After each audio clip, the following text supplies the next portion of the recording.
Greetings and welcome, guys, gals, and non-binary pals, to episode 320 of the Words About Games podcast, the weekly news, culture, and gaming podcast for Words About Games. I'm your host, Amy K. Alexander, and I'm joined this week, I didn't change that, by Tori, not Moody.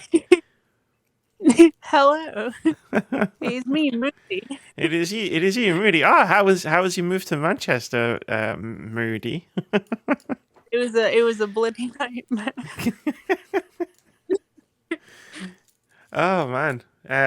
Yeah, hello, welcome back to the podcast. It's always nice to be here. I'm glad. I don't know. Like sometimes the podcast, because it's a news podcast, right? You know, and I think you've only really been on when we've done like E3 or like talking about like Final Fantasy. Yeah, or Game Currents. Yeah. So like I don't know, like I invite people on to talk about the news, and then the news is always terrible when I get like people on, and then I'm like, oh man, like did I just ruin this person's like entire like evening? Are they still gonna want to talk to me after this? No, I'm looking forward to this. There's some good stuff coming up, I'm sure.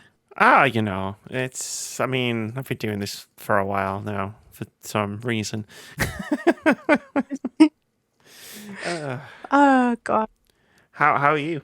So, I'm good. I just woke up from a nap, so I'm great. I mean, you're living your best life there. The best, honestly. Just a tiny little nap. Like, yeah, I feel great. I mean, if it weren't for this, I probably would have slept for like 3 or 4 hours and woke up not knowing what year it is. I love that kind of nap.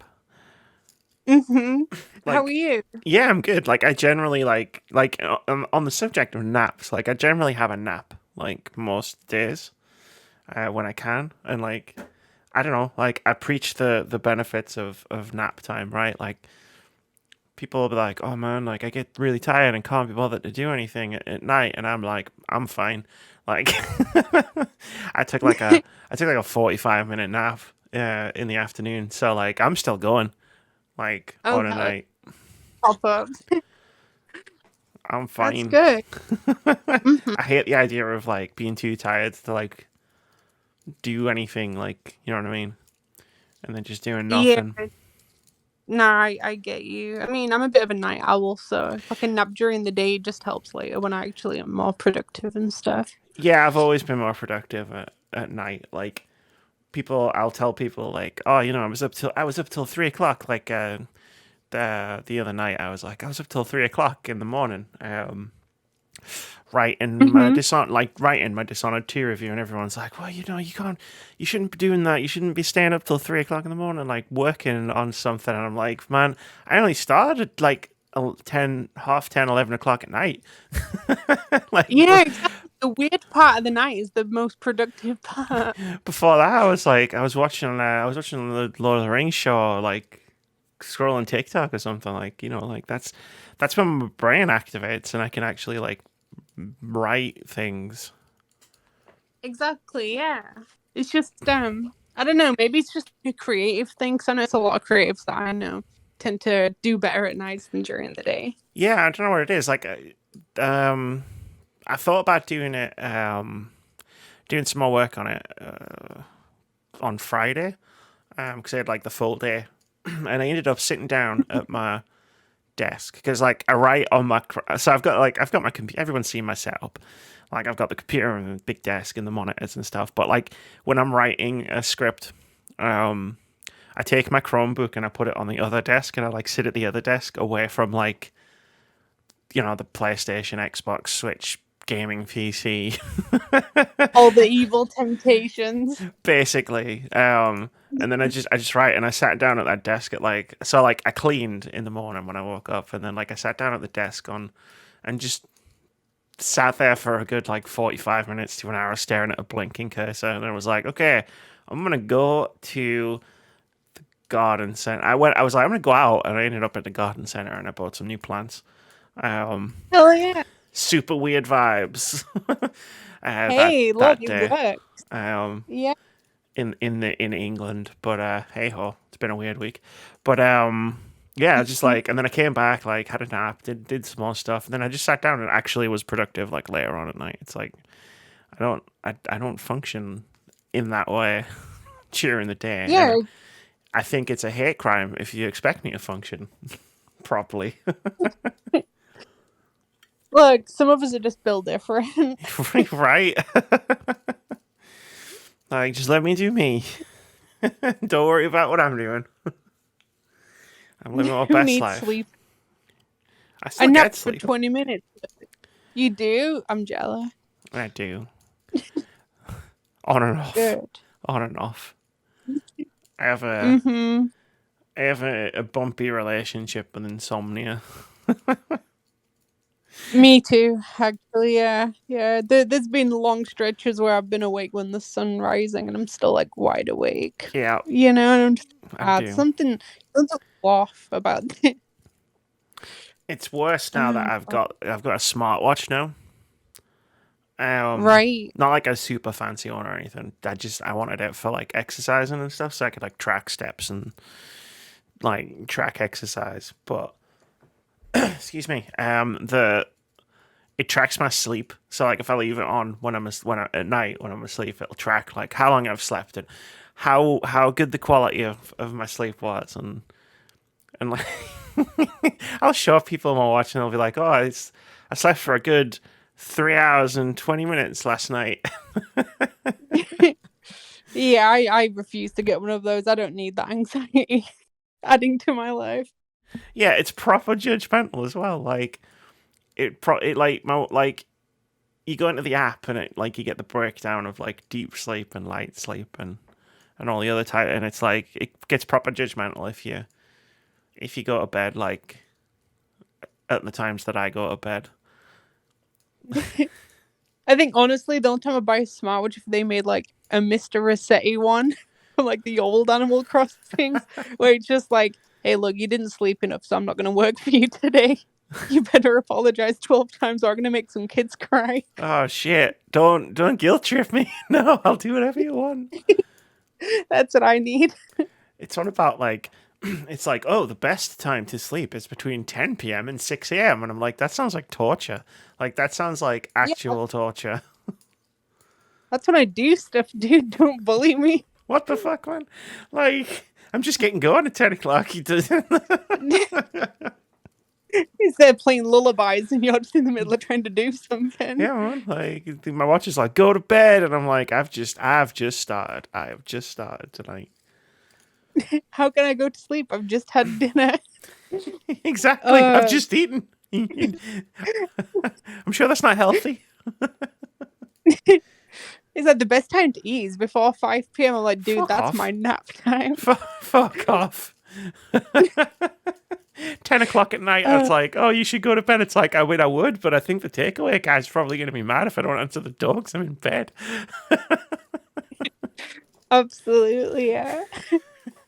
Oh, gosh. We have fun. We do. It's an interesting life. Mm-hmm. Yeah. Gosh. So, what have you been up to then this past week? Oh, wow. Let's see. Finished my second playthrough of Dishonored 2 from a big retrospective video. That was a fun playthrough. That was my high chaos playthrough. So that was where I just ran around murdering the shit out of everybody. Of course. It was cathartic. I've started writing the video. There are a lot of words in the script, and I'm not very far through like what I've planned out to talk about. So I'm like, holy shit, how long is this gonna be? You might have to make it a multiple part. Oh no, I'll never do that. Like Moody says that because I'm doing a Mass Effect video like for the trilogy, like after I've done Dishonored 2. And Moody's like, oh, you're gonna make it like a multiple part video, and I'm like, no, You're gonna make no, it's it gonna into be a movie. it's gonna be like 4 hours long, but it's gonna have chapters, so it's fun. Yeah, Like, exactly. I'm not splitting it up. Timestamp. Yeah, it's gonna have chapters with timestamps, so you can come back to it. Like, I don't know. Yeah. I watched it when I had COVID earlier this year. I watched what's his name? Noah Caldwell Gervais. I got into his YouTube channel, and Oh, really? he's got like a 7.5 hour video about Resident Evil, and I just watched the whole thing. Hell yeah. I watch stuff like that all the time. Like, hey, we're going to talk about the entire history of the Mega Drive. And I'm like, Yeah, okay. And then it's like, it's 4 hours long. And I'm like, I've perfect, got enough room to squeeze in the Dreamcast one after that, I'm sure.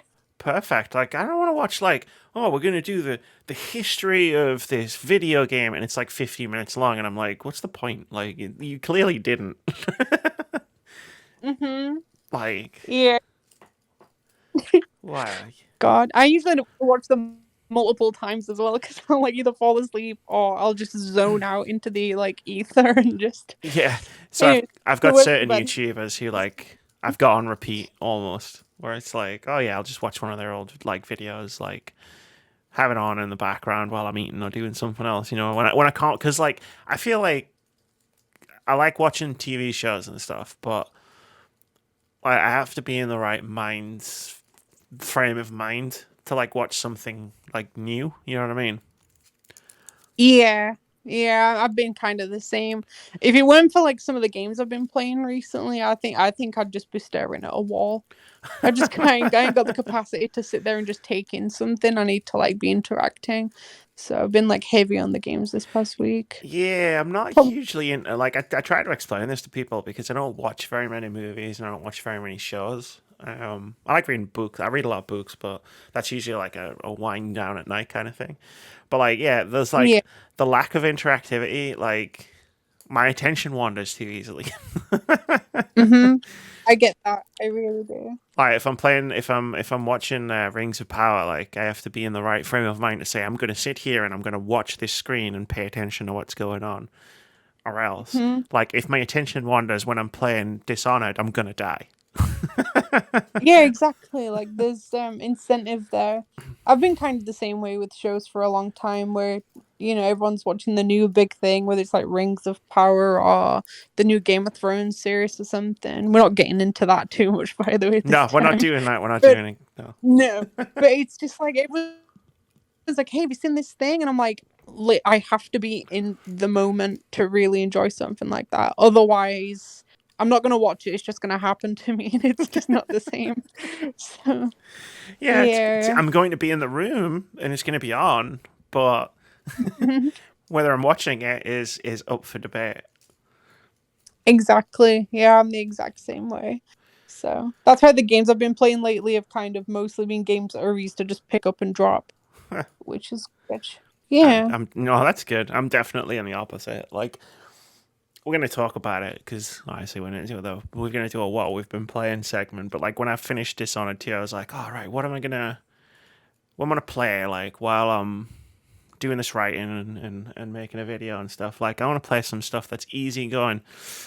And I looked up some games and was like, oh, that sounds good. That sounds good. And then, well, I didn't. I played the opposite. I'm playing the opposite. And it's like, all right. I guess I just hate myself. No, no. Like sometimes you need something meaty and like really like indulging and grand, like the Mass Effect series. Yeah, And I haven't sometimes started that you need yet. something silly. Yeah, I've been really loving these smaller indie games though lately. I've always been kind of a big fan of smaller games that I can get through in like a sitting or two. Oh, I love them. Yeah, like Yes. Death's Door. But it goes all the way back to like back in the Wii days when I used to play like Cave Story and stuff. Oh, my game of the Um, year was Death Star last year. Incredible game, Such a good absolute, game. like probably better than any top-down Zelda game, and they're my some of my favorite games of all time. Um, yeah, absolutely incredible. Everyone should play. It's on Game Pass, so. Tis. Mm-hmm. Tis. Very, very. Yeah. Yeah. I love indie games. I like. I've got a list. Like, I keep a running list of all the like games I finish. Like, like, oh, these games that came out in 2022, so it makes it easier to remember when I'm doing like end of the year stuff. So I Yeah. keep a list, and I've played less games this year than I have for a long time because I've been focusing on other stuff. I've played 40 new games this year. Um, Hey, that's good. That's really good. and I think I'm like just quickly scrolling through the list, and I think you could describe maybe like three or four, five of them, maybe 5 or 6 of them as like AAA. That's Like neat though. That's neat. It means you're supporting more smaller people too. I've just full on So rejected like AAA games. Like they've become formulaic to some degree, like other than stuff like Elden Ring. Unless there's a lot of passion in it, and AAA is not guaranteed to have a lot of passion in. this But is true. generally speaking, games are very passion driven. So Yeah, they kind of have to be right. Like hmm to go through that like game creation process without it being like your day job that someone else is paying you for. Like I imagine it can be difficult to make something that you're not passionate about. yeah, Um, the motivation come from pure passion, or just trying to build a future that's not dependent on a payslip. yeah, it's like well, Uh, the game had like if the next Assassin's Creed isn't successful, they'll just make another one, right? Like yeah. it's not Well, gonna. they're currently making 5. Yeah, apparently they're making 5, but like if like I don't know, Neon White isn't successful, right? It's like that game has to be at least somewhat successful so that the studio can continue and make another game. So you kind of got to like put everything into making that game. You got to throw everything in because it has to Mhm. work. Exactly, yeah, and 9 times out of 10 it does. Like, It does, yeah. uh, Like with obviously, sorry, yeah, I usually like I've been working with people for the past year or so, and it's all been indie, and wow, like the amount of passion behind the scenes, it's sometimes difficult to convey it because people will just play game and see like, okay, so I'm seeing what they've developed, but the yeah, amount of thought and consideration that goes into it, not just from them, but like testers and stuff, sure. and trying to all work together to make the best thing that they can it's so cool to be a part of something like that, and supporting indies is very, very important. Yeah, like I say to me, when a topic comes up during the podcast, like I like it when my games are about something, like when I can feel that there's like something to it. Whereas like I played and I'm not knocking these games, they're good games, but earlier this year I played Ghostwire Tokyo and Horizon Forbidden West more or less back to back because that's when they came out. And it was like they're good, very competent like in terms of how they're made. And they're good games to play, but like you don't get that same sort of feeling as you do if you're playing something like Islets, which I talked about on the podcast last week. Yeah, it's almost like a lot of the times AAA games fall into the pit of being products rather than Yeah, experiences.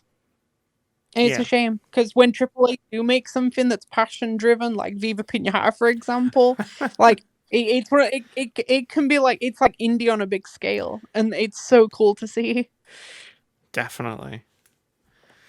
Yeah, yeah. Anyway, shall we start the actual show? Let me find my show notes. You'd think I'd Mhm. have the next part memorized because of the amount of times I've said it, but you would be incorrect.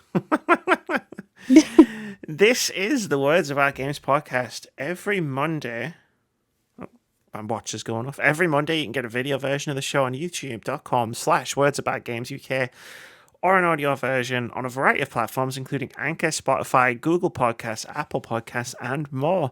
There are timestamps in the description wherever you choose to get your podcast so you can see what we've been chatting about, skip around, or watch the entire podcast backwards if you like. We don't mind. We are just happy that you're here.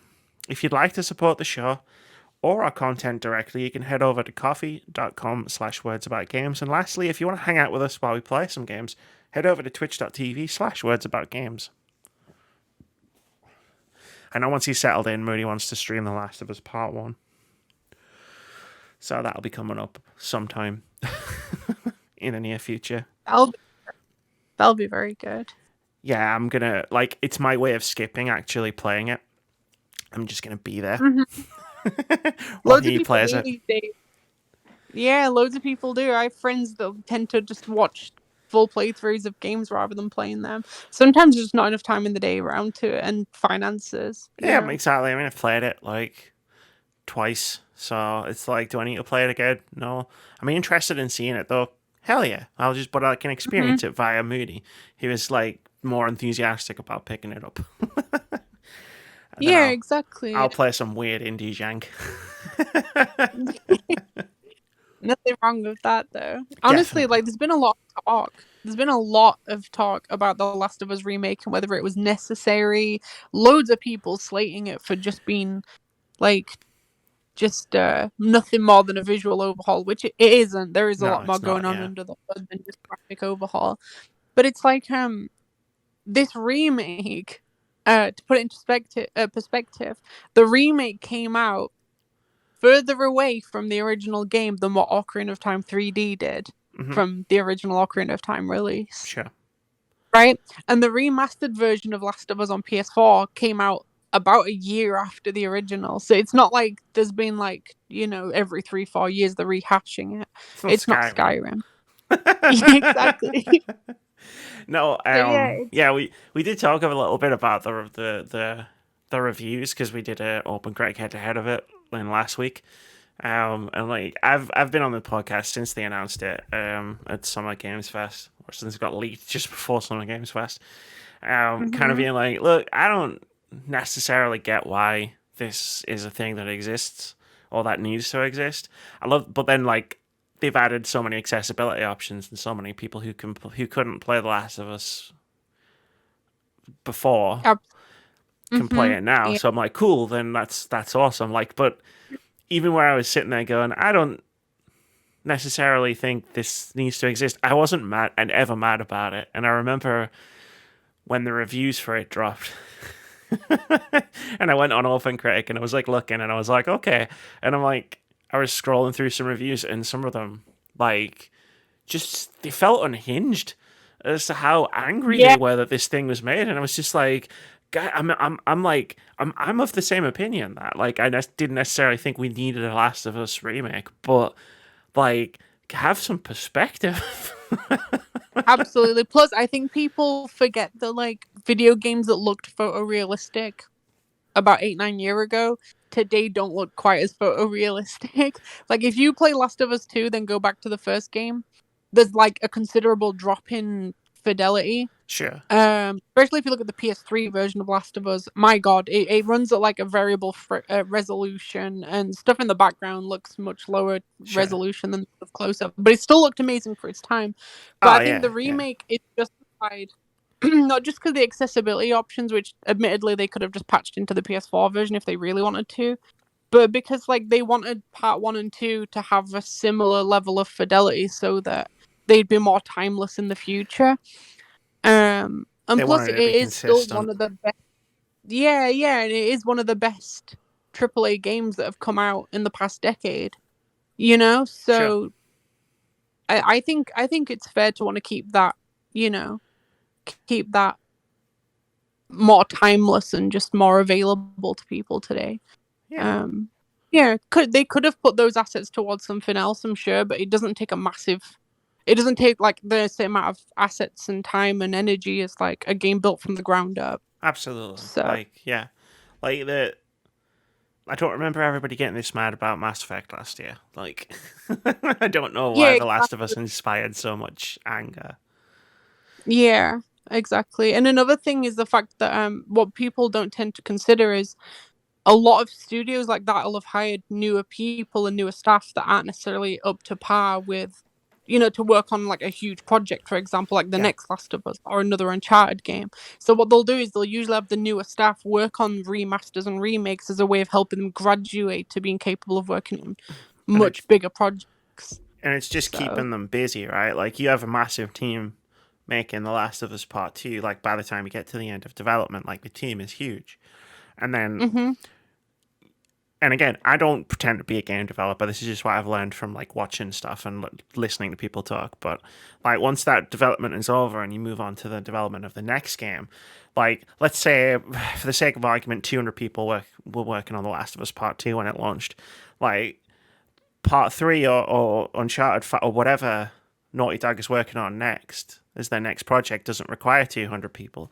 So no. you can do what some AAA studios do is just fire all the people you don't need, which is horrible, and you shouldn't do that. Or you can just put them on another project until Yeah. they're needed for whatever big game Naughty Dog's doing next. It's not the remake isn't robbing the the future Naughty Dog game of resources. It's keeping those resources around so that when they are needed and they are ready to step up into whatever game Naughty Dog is making next, they're available and they're there and they're ready and they already work there.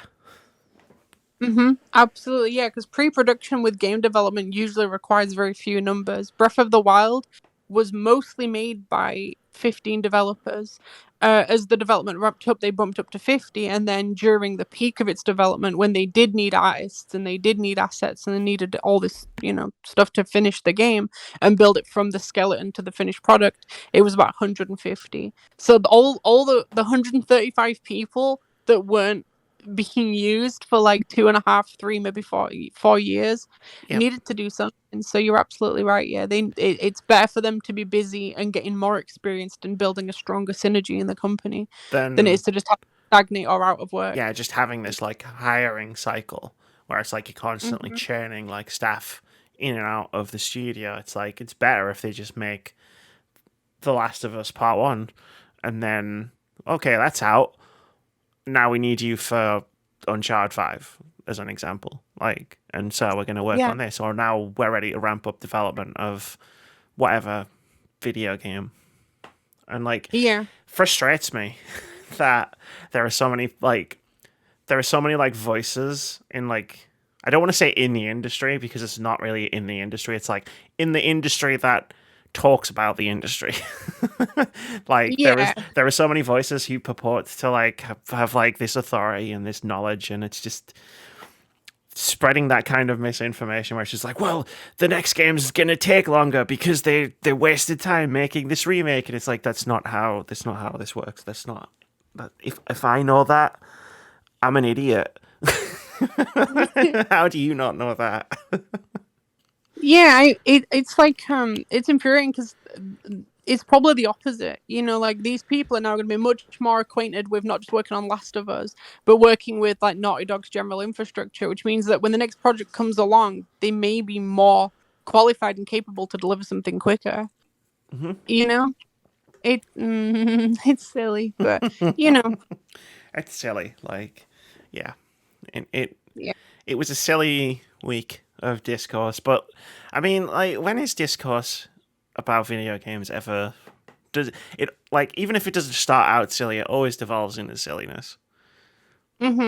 It really does. I've been I don't know if we're talking about the games we've been playing recently. We will be in a sec. Yeah, but something I've been playing recently has been getting a lot of discourse, and it's been so strange as someone that just wanted more of something. If something's good, you don't really need to reinvent the wheel about it. But I've just it's been weird because you sit there enjoying your games, and then there's all this arguing in the background. It's like just go play something you enjoy and talk about something you're Right? passionate about, rather than Exactly. be angry about something you're not bothered about. You're not actually bothered about this game or this franchise. You're not gonna play it, and you never played the other Like ones. But it's just like play something. it's like all the shit talking about the Lord of the Rings of Power. And hmm I sat down and I watched all 3 episodes a couple of days ago, and I remember I watched it and I got to the end of it and I was like this, and I remember just thinking this is what people are angry about. This is a pretty okay, it's pretty good, right? If but I got the end of the 3rd episode, I was like, that's pretty good. I'm interested to see where they go next, and it's this.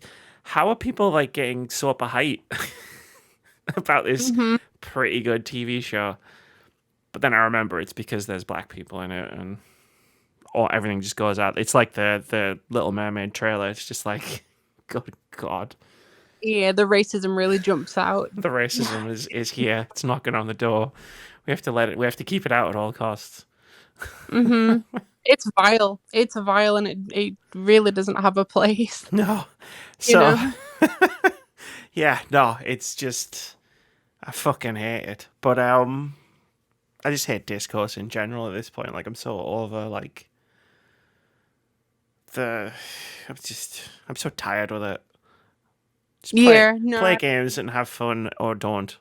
Like Hmm. Don't go on the internet and rage about fucking a remake. Okay, fine. Don't play it then. Like, just ignore it. Your life will be better if you just Exactly. ignore it. Yeah. There are a dozen cool video games coming out every week. I'm sure there's something out Mhm. there for you.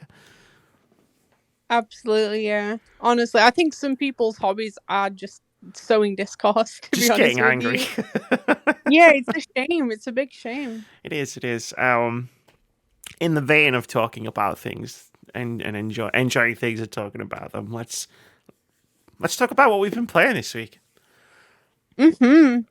I thought we'd start Okay. with you Oh gosh. because you've been So playing like the big release. I would say. I've been playing right.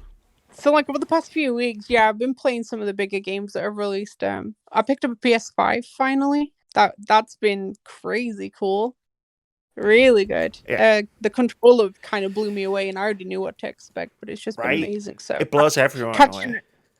it, it really does. Like, and catching it with stuff like Ratchet and Clank, which is a series I've loved for like what 20 years now. Yeah. Ooh. I was one of the 7 people who got a PS5 at launch, and like the first thing I hyped about it was the controller and how good it is. Mm-hmm. And like I don't know if anyone believed. Like I think people believed that it was good.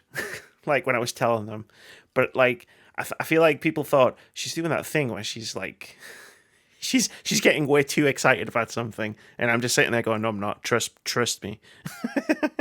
Once you Mm-hmm. get your hands on this Honestly, controller, yeah. oh, I it's good. telling people like you can feel the rain. You can like walk on textures and feel the difference on textures. Like you can Yep. feel the wooden floor, or you can feel the grass, and when the floor's like magnetic on Ratchet and Clank, you can feel your foot pull off it. Like you can feel the resistance as it pulls off, and everyone's like, "Okay, Tori, you've been weird." And I'm like, "No, just No, trust me. no, this is Really the good." shit. This is the shit. Have you Yeah. played? So like, have you played Astrobot? Yeah, the game that comes with PS5.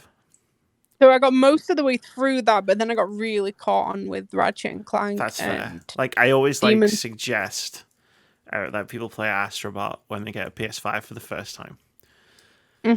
It's a must, honestly, because it's such a charming 3D platformer that it feels a lot like Mario 3D World and those kind of platformers. Where Hmm. it's like linear, simple, but really effective use of mechanics. Yeah, it's very very charming, very fun. But apart from the PS5, I've been playing a lot of Xenoblade 3. We're gonna start. We're gonna start Xenoblade. Nice. Okay. Cool. I'm in. Yeah. Tell me about Xenoblade Chronicles. As someone who's like, at some point, I'm gonna have to try and find the time because I want to play this, but that time is not right now. So like, Mm-hmm. tell me why I need to carve out 100 hours of my life. Right. So it's close to 140, but I'll tell you. Oh God. So like, yeah, so Xenoblade 3, first of all, there was a lot of talk pre-release that you like it's the connection, it connects the two games before it, and it's a big like, Okay. big trilogy finale. Okay, so yeah, you'll recognize some of the landmarks and some of the story beats and stuff will hit harder if you know about the other two games, but it's definitely not necessary. But yeah, it's the best Xenoblade. It's probably the best RPG Nintendo's ever released. Um. Um, Holy shit. yeah, yeah. As someone who loves Paper Mario and the Mario and Luigi games and stuff, Yeah. yeah, it if without the rose tinted glasses, it's the best RPG that's been made since the PS1 era. It's that good. What? Yeah. Mhm. Yeah. No, hold So on. My head. Okay. yeah. Right. So other than the fact that the music's incredible, the Sure. the graphics don't look like they belong on Switch. They're that good. I'm flabbergasted by the graphics. And in docked mode, absolutely stunning. If it was running in 4K, you wouldn't know it wasn't an Xbox game. But yeah, the story, the gameplay mechanics, the combat is sorry, Sorry. incredibly Moorish. Like you'll grind monsters just because the combat's so good. It layers these different mechanics gently but deeply. as you progress through the first like 15-20 hours of the game. Right. And it just builds to this peak where even though it's semi turn-based, like an active time battle system, it's kind of like that. You feel like you're constantly doing things and interacting with that world and the enemies during combat. The story is unbelievable. The cinematics are, like, some of them have topped Attack on Titan for how good the action sequences are. It's incredible, like goosebumps, crying, all that stuff. I've just passed the halfway mark in the game, I was about to ask. and the cutscene in that was Metal Gear Solid levels of long.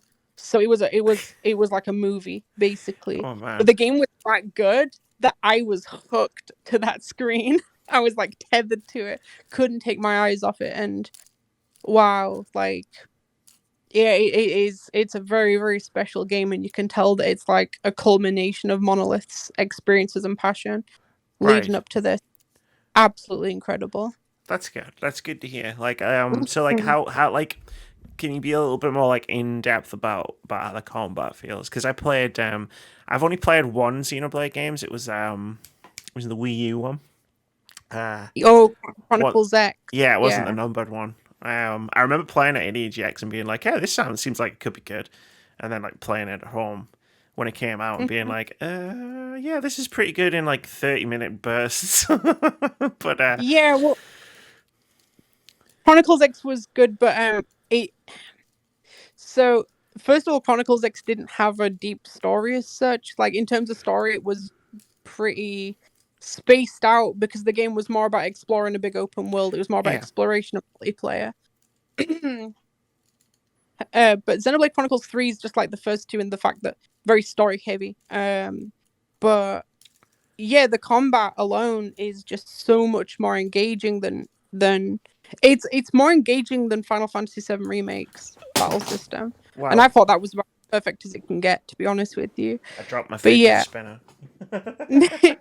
Yeah, so like, how do I describe it? It's loosely stylized after MMO style cooldown effects and stuff like that. Okay. So all your abilities are tied to a cooldown, but early on you'll be like, okay, so there's 3, maybe 4 abilities that arts they call them in the game that I can perform and they cool down.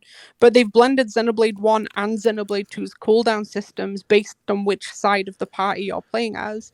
And you play as all 6 party members with a hero that joins you as well that you can choose to add to the party. So 7 party members at once in every fight. And so some of them will be based on like how often the auto attack hits, and that'll fill the bar up. And for others, it'll be based on time.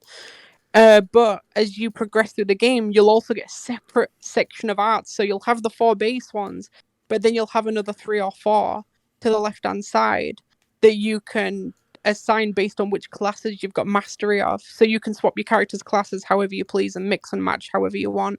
And as they level up, it adds new abilities that they can permanently use whenever they want.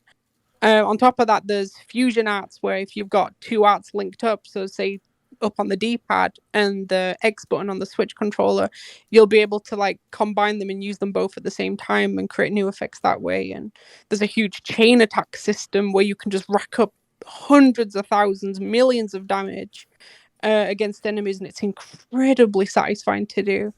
And yeah, it really competent AI, so even if you're not swapping between party members like you can do, just very, very tight and responsive RPG combat, and leveling up's like very satisfying. It never seems to slow down, or because some RPGs kind of reach a grinding point, and this never does. Side quests are all really interesting too. I find that with JRPGs, especially, you'll hit like a point where it's like, okay, I either have to like grit my teeth and try and force my way through like this sudden difficulty spike, or I have to go and grind out levels. My favorite activity. You won't get. Grinding's fun when it's your choice. It's not fun when the game makes you. Yeah, right. Yeah. Xenoblade doesn't do that.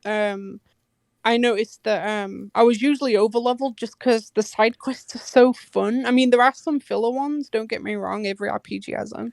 Sure. But most of them will give you like unique gear, or usually it'll be whole new characters that you can add to your roster. who have unique classes that you can then adapt to the rest of your cast as well. And even if you even while you're leveling up, you're also gaining class points as well as actual experience. And that means that you're leveling up several things at once and you constantly feel several layers of improvement and growth, and it's just so satisfying to do. That Yeah, sounds awesome. it's very cool. Yeah, and the story, it's made me cry more than any other game, and it's hilarious at points. The writing's fantastic, and the dub is S tier. Like the voice acting is absolutely perfect. Good. Yeah, it's Good. yeah, it's a 10 out of 10 RPG. It really, really is. Is this? I'm going to ask a question, and how you answer this is going to determine how quickly I play this game. Is this like a Persona 5 moment? Where this is a game I should pay attention. I can't ignore as a fan of this genre. If you're a fan of RPGs, I'd say it's a necessity. Like I'm gonna get my mum to play it because she loves Dragon Quest XI and loads of other Japanese RPGs, and I'm gonna buy her a copy the moment that I can because it's Nice. that good. I want her to experience it. Yeah, Okay. Then. yeah, it's that good. I would buy it for other people. So yeah, I'd say you can't really miss it if you're a big JRPG fan. Yeah, It really is the best. I am. The only reason I haven't done a retrospective on a JRPG is because they're very big. Well, I guess technically these Souls games are kind of JRPGs in a way, so yeah, they're like action RPGs, aren't they? Really, but they still count. That's wow. Okay. Yeah. Well, I'm in. Now I just got to find the time. Piece of cake. It's not like I've committed to playing massive trilogy of games later in the year. Cool, that's awesome. Like, I love what you were just saying about side quests. I love it when a game makes side quests worthwhile. Like, instead of just being like dots on a map, but you go to them and you do a very quick thing, and then it's over, and you barely register that you're doing it. Like, yeah. Witcher 3 was a good one for that for me, where it was just like, I'm doing these side quests, and I'm 20 levels too high to do the side quest, but I'm doing it because the quest itself is interesting, or the fiction in the quest is interesting, or the writing is good. You know what I mean? Yeah, don't get me wrong. There are still some of those things where it's like, come and collect 7 of these things, but they're probably about less than half, and they are really rewarding to do. And not just that, but you can just complete them by having these exclamation marks appear on the world map. So if you're already traveling in that location, and that's usually how it does it, the objectives for those minor side quests will usually have the stuff that's ahead of you, and it'll just be like, right, kill 3 of these, and they'll show up on your map, and you can just kill them and cash in the experience and gold and whatever else you get from it. So even those lesser side quests are very you can either leave them or you can get a fat chunk of XP and money and stuff. So. But the main ones are fantastic. And they actually feel like they add to the story as well, the main story, with some of the characters that are explored more deeply. It's brilliant. Excellent. Yeah. Yeah. So what about you? What's a game you've... So I haven't played a game that I wasn't anticipating playing. So I was meant to go. I was hoping to get Splatoon 3. Because I rent games. I should probably preface that for anyone who doesn't know. So I had one spot left, and I was like, I'm gonna get Splatoon 3 and I'm gonna play it. What I didn't realize was I forgot that I had Steelrising on my list, on my rental list, and because that game came out the day before Splatoon 3, that was the one that went on my list first, and that was the one that got sent to me. So I was like, shit. So no, I don't have Splatoon 3. I'm gonna have to wait to get that. But then I was like, well, so I was a bit mad that I had this game. But I just finished Dishonored 2, and I was looking at a bunch of indie games that had come out, and then I was looking at this game, Steelrising, and I was like, you know what, I've got it. I might as well just try it, right? So I tried it. So Steelrising, it's a Souls-like. Whatever we're calling the genre that is, it's a game that is Dark Souls, but not made by From Software. That's what this genre is. Yeah. And you play an automaton set in like an alternate history, like 1970. It's like the French Revolution, but with like Ooh. steampunk robots. Oh, that's cool. That's really So cool. instantly, like, yeah, this is one of the reasons why I had the game on my list. I was interested in it because the setting's really cool and it's a really interesting setting.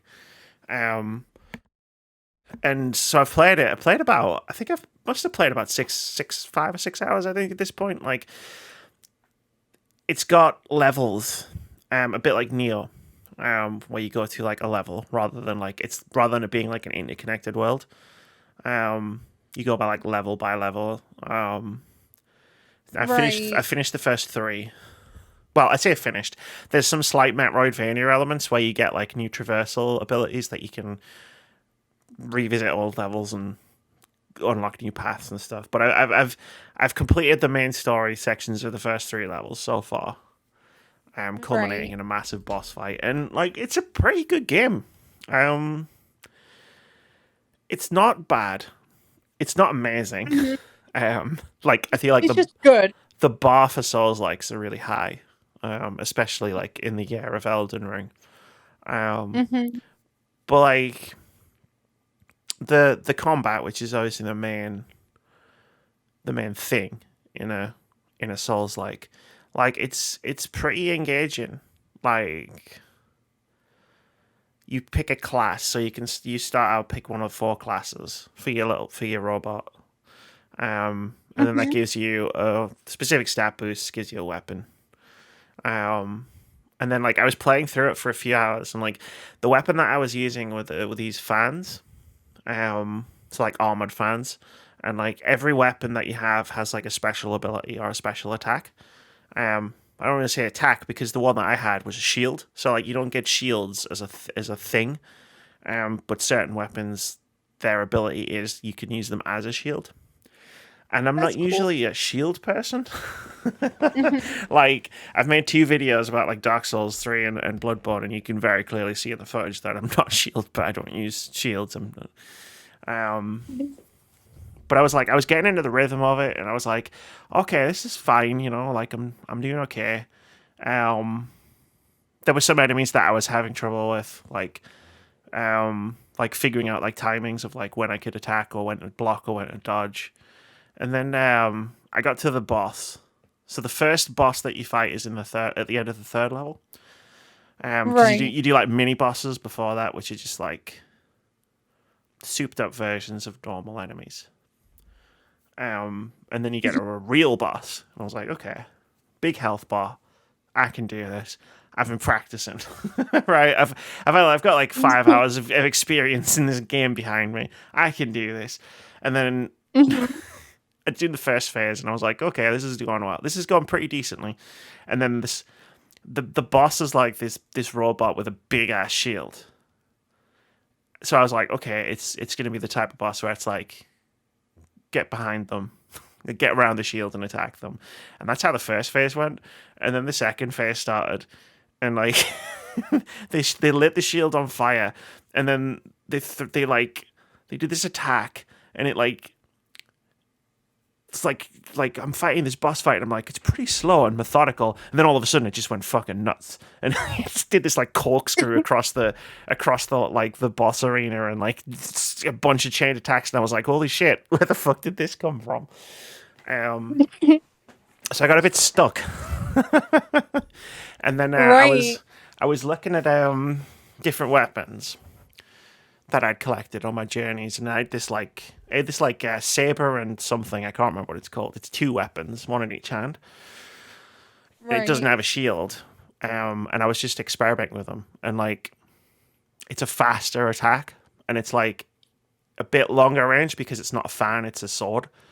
And you like when you attack, you do a little bit of a dash forward, and Hmm. once I ditched the fan and the shield and went to dodging and faster attacks, I was like, oh, I understand this now. Like, Yeah. I, I understand the rhythm. Hmm. That's what I loved about Bloodborne, though. Like, because Mhm. I played Dark Souls 2, and that was my first Dark Souls, so I didn't know shields were actually meant to be a thing. So Sure. I just played it as if shields weren't a thing, and so I got really good at like dodging attacks and just that kind of thing. Yeah. And then Bloodborne came out, and I was like, oh, this is the one for me. Let's go. And then like going back to Dark Souls 1 after that, and everyone's like, yeah, you do know shields are really good in these games, and I'm like, nice. But that's what happens when games don't come with manuals anymore. So. Sure. Like Bloodborne was my Yeah. first one. It wasn't my first one that I Yeah. played. It was the first one that I enjoyed. Or like got into and Right. finished twice. Um, like back to back. But like, yeah, like I'm sure like you can be successful and be good at like, because there's like a bunch of different weapon types. You get like fast claws, and you've got like big heavy weapons. Um, and obviously like there's the shields and stuff, and you can get like guns and stuff as well. But like once it's that thing of like once you find That's neat. your That's really style, cool. yeah, you get into it, and then it's like, oh, this makes sense. And and I was like going because I'd used all my grenades, right? Like because you get grenades of like different because like elemental attacks are a big part of this game as well. Um, like different elements do different types of damage. Excuse me, just need a cough there. And like, you know, you have to manage status effects and also inflict them. So I'd used a lot of grenades on this boss, and now I didn't have any. And I was like, well, I can go farming for the anima, which is what souls are called in this game, to like buy some more. And then I was just looking through my inventory, and I was like, oh, I've got this. I just started using the sword, and I was like, I think I can do better with this sword. And then I was like, oh, I've got this elixir that it does something with stamina. The item descriptions in the game are really hard. It makes it really hard to tell what some stuff does. But I was like, oh, maybe it's like the resistance elixirs, where it's like it's gonna make my stamina regen faster. So that'll help, right? So I was doing the boss fight. I did the first phase, which is pretty easy, and then you know he lights his shield on fire, and I'm like, okay, this is it. This is the moment where it usually trips me up. I'm gonna use one of these potions so I can like my stamina bar can increase faster. I took the potion, and I bear in mind I hadn't used one at this point in the game, and I took the elixir, and then I was like, this timer appeared above where my health bar and my stamina bar was, like counted down from 30 seconds. And then I realized, I started like attacking. And then I was like, oh, no, this potion just makes it so your stamina bar doesn't deplete for 30 seconds. Jesus. I've got this. Because now I can just dodge and attack without worrying. That's cool. That's a really cool thing, though. Like, yeah, I like that. That's neat. Yeah. Yeah. So, like, the maps are really cool and the enemies are really cool as well. Like all like most of the robots that you find are you can tell they weren't built for combat. They've just been like repurposed by King Louis XVI to murder everybody. Because like there's like enemies where it's like, oh, this was clearly a robot who's designed to be a musician because their weapon is a trumpet. Nice. And it's pretty cool. Like, oh, this is clearly like some kind of construction robot who is now using its wrecking balls to wreck your face. Oh, that's big Mega Man vibes. Oh, definitely. Like the dogs are just like, of course there's dogs because everybody has robot pets. And now the robot pets are trying to kill me. Of course. But it's fun. It's good to like, you know, there's like you're exploring like different parts of Paris. The bonfires, I think they're called Vestals. They're really weirdly spaced out, which kind of it kind of inhibits exploration a bit. Because like. So like they're kind of weirdly spaced out, so sometimes it's like it feels like it maybe just stretching a bit too far to try and reach the next one. So like you stop like going down alternate paths because you're like, shit, I don't want to die because I'm gonna have to go through all this again to get to try and make it to the next checkpoint. And then like some of the Vestals are like you can't use them until because there'll be like a mini boss guarding it, and it's like you have to kill the mini boss to unlock it. And then it's like that's good and I like it and it's a good idea, But like, I've just been through a quarter of this level. I don't know if I Yeah. have the resources to fight a boss right now. um, Oh, but it does take. So it takes like inspirations and bits from all sorts of different Soulsborne games, and it takes the health system from Dark Souls 2, ooh. where you've got the the barrettes, I think they're called, the Estus, and you've got those and they recharge every time you rested of a style. But you can also find and buy health potions that basically act exactly like life gems, where they work for like 20 seconds and they increase your health over a period of time. Yeah. And they're a fucking godsend because you can just have as many of those as you can afford. That's neat. That's um, really cool. it's So a it cool kind of game, like yeah. adds vertical difficulty a little, you Yeah, know? yeah. It's got a assist mode in it, so it's a Souls-like game for someone like me who's never gonna. I'm not gonna turn the assist mode on, but it has one in there if you want to use it. So you can like turn down the amount of damage that you take, for example, is one of the things you can do. There's a few different options if you I really wanna like that. if you want to make it a bit easier on yourself, which is fine. Like if you want to, I don't. Hmm. Like I'm fine with where it is on the difficulty curve. Yeah. That's good though. It's good that they allow that kind of accessibility. Yeah, Um, yeah. It's I not bet, like yeah, it's not like easy, hard, and normal. It's like oh, you can adapt it to what you want out of it. mm-hmm. That's really neat. Yeah. Huh. I'll look into that game. It does sound really good. It's really fun. Like I say, I've played the first three levels. I think it's eight, and I get the feeling it's going to send me back through levels again. Just because obviously I'm like when I beat the third boss, I unlocked an air dash, which you can use to like reach platforms that you couldn't reach before. And I've Hmm. noticed there's walls that you can break. So I'm guessing at some point I'm going to get some kind of wall breaking Yeah, like power. a bomb or Yeah. something. Um, and like that's gates that have special weird locks on them that I'm guessing I'm going to be able to open. So I imagine I'm going back through the levels as well. I like that.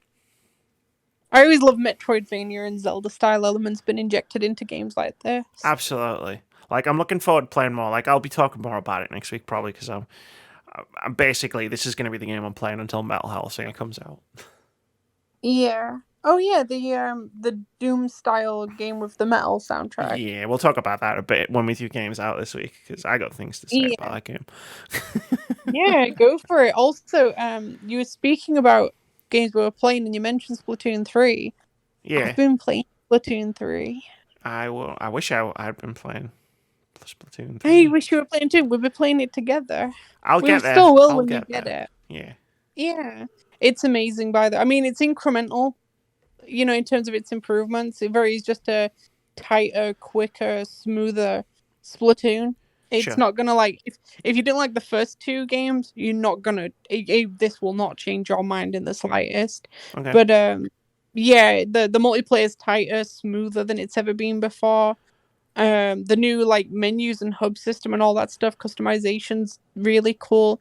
The single player campaign is a lot like the DLC for Splatoon 2.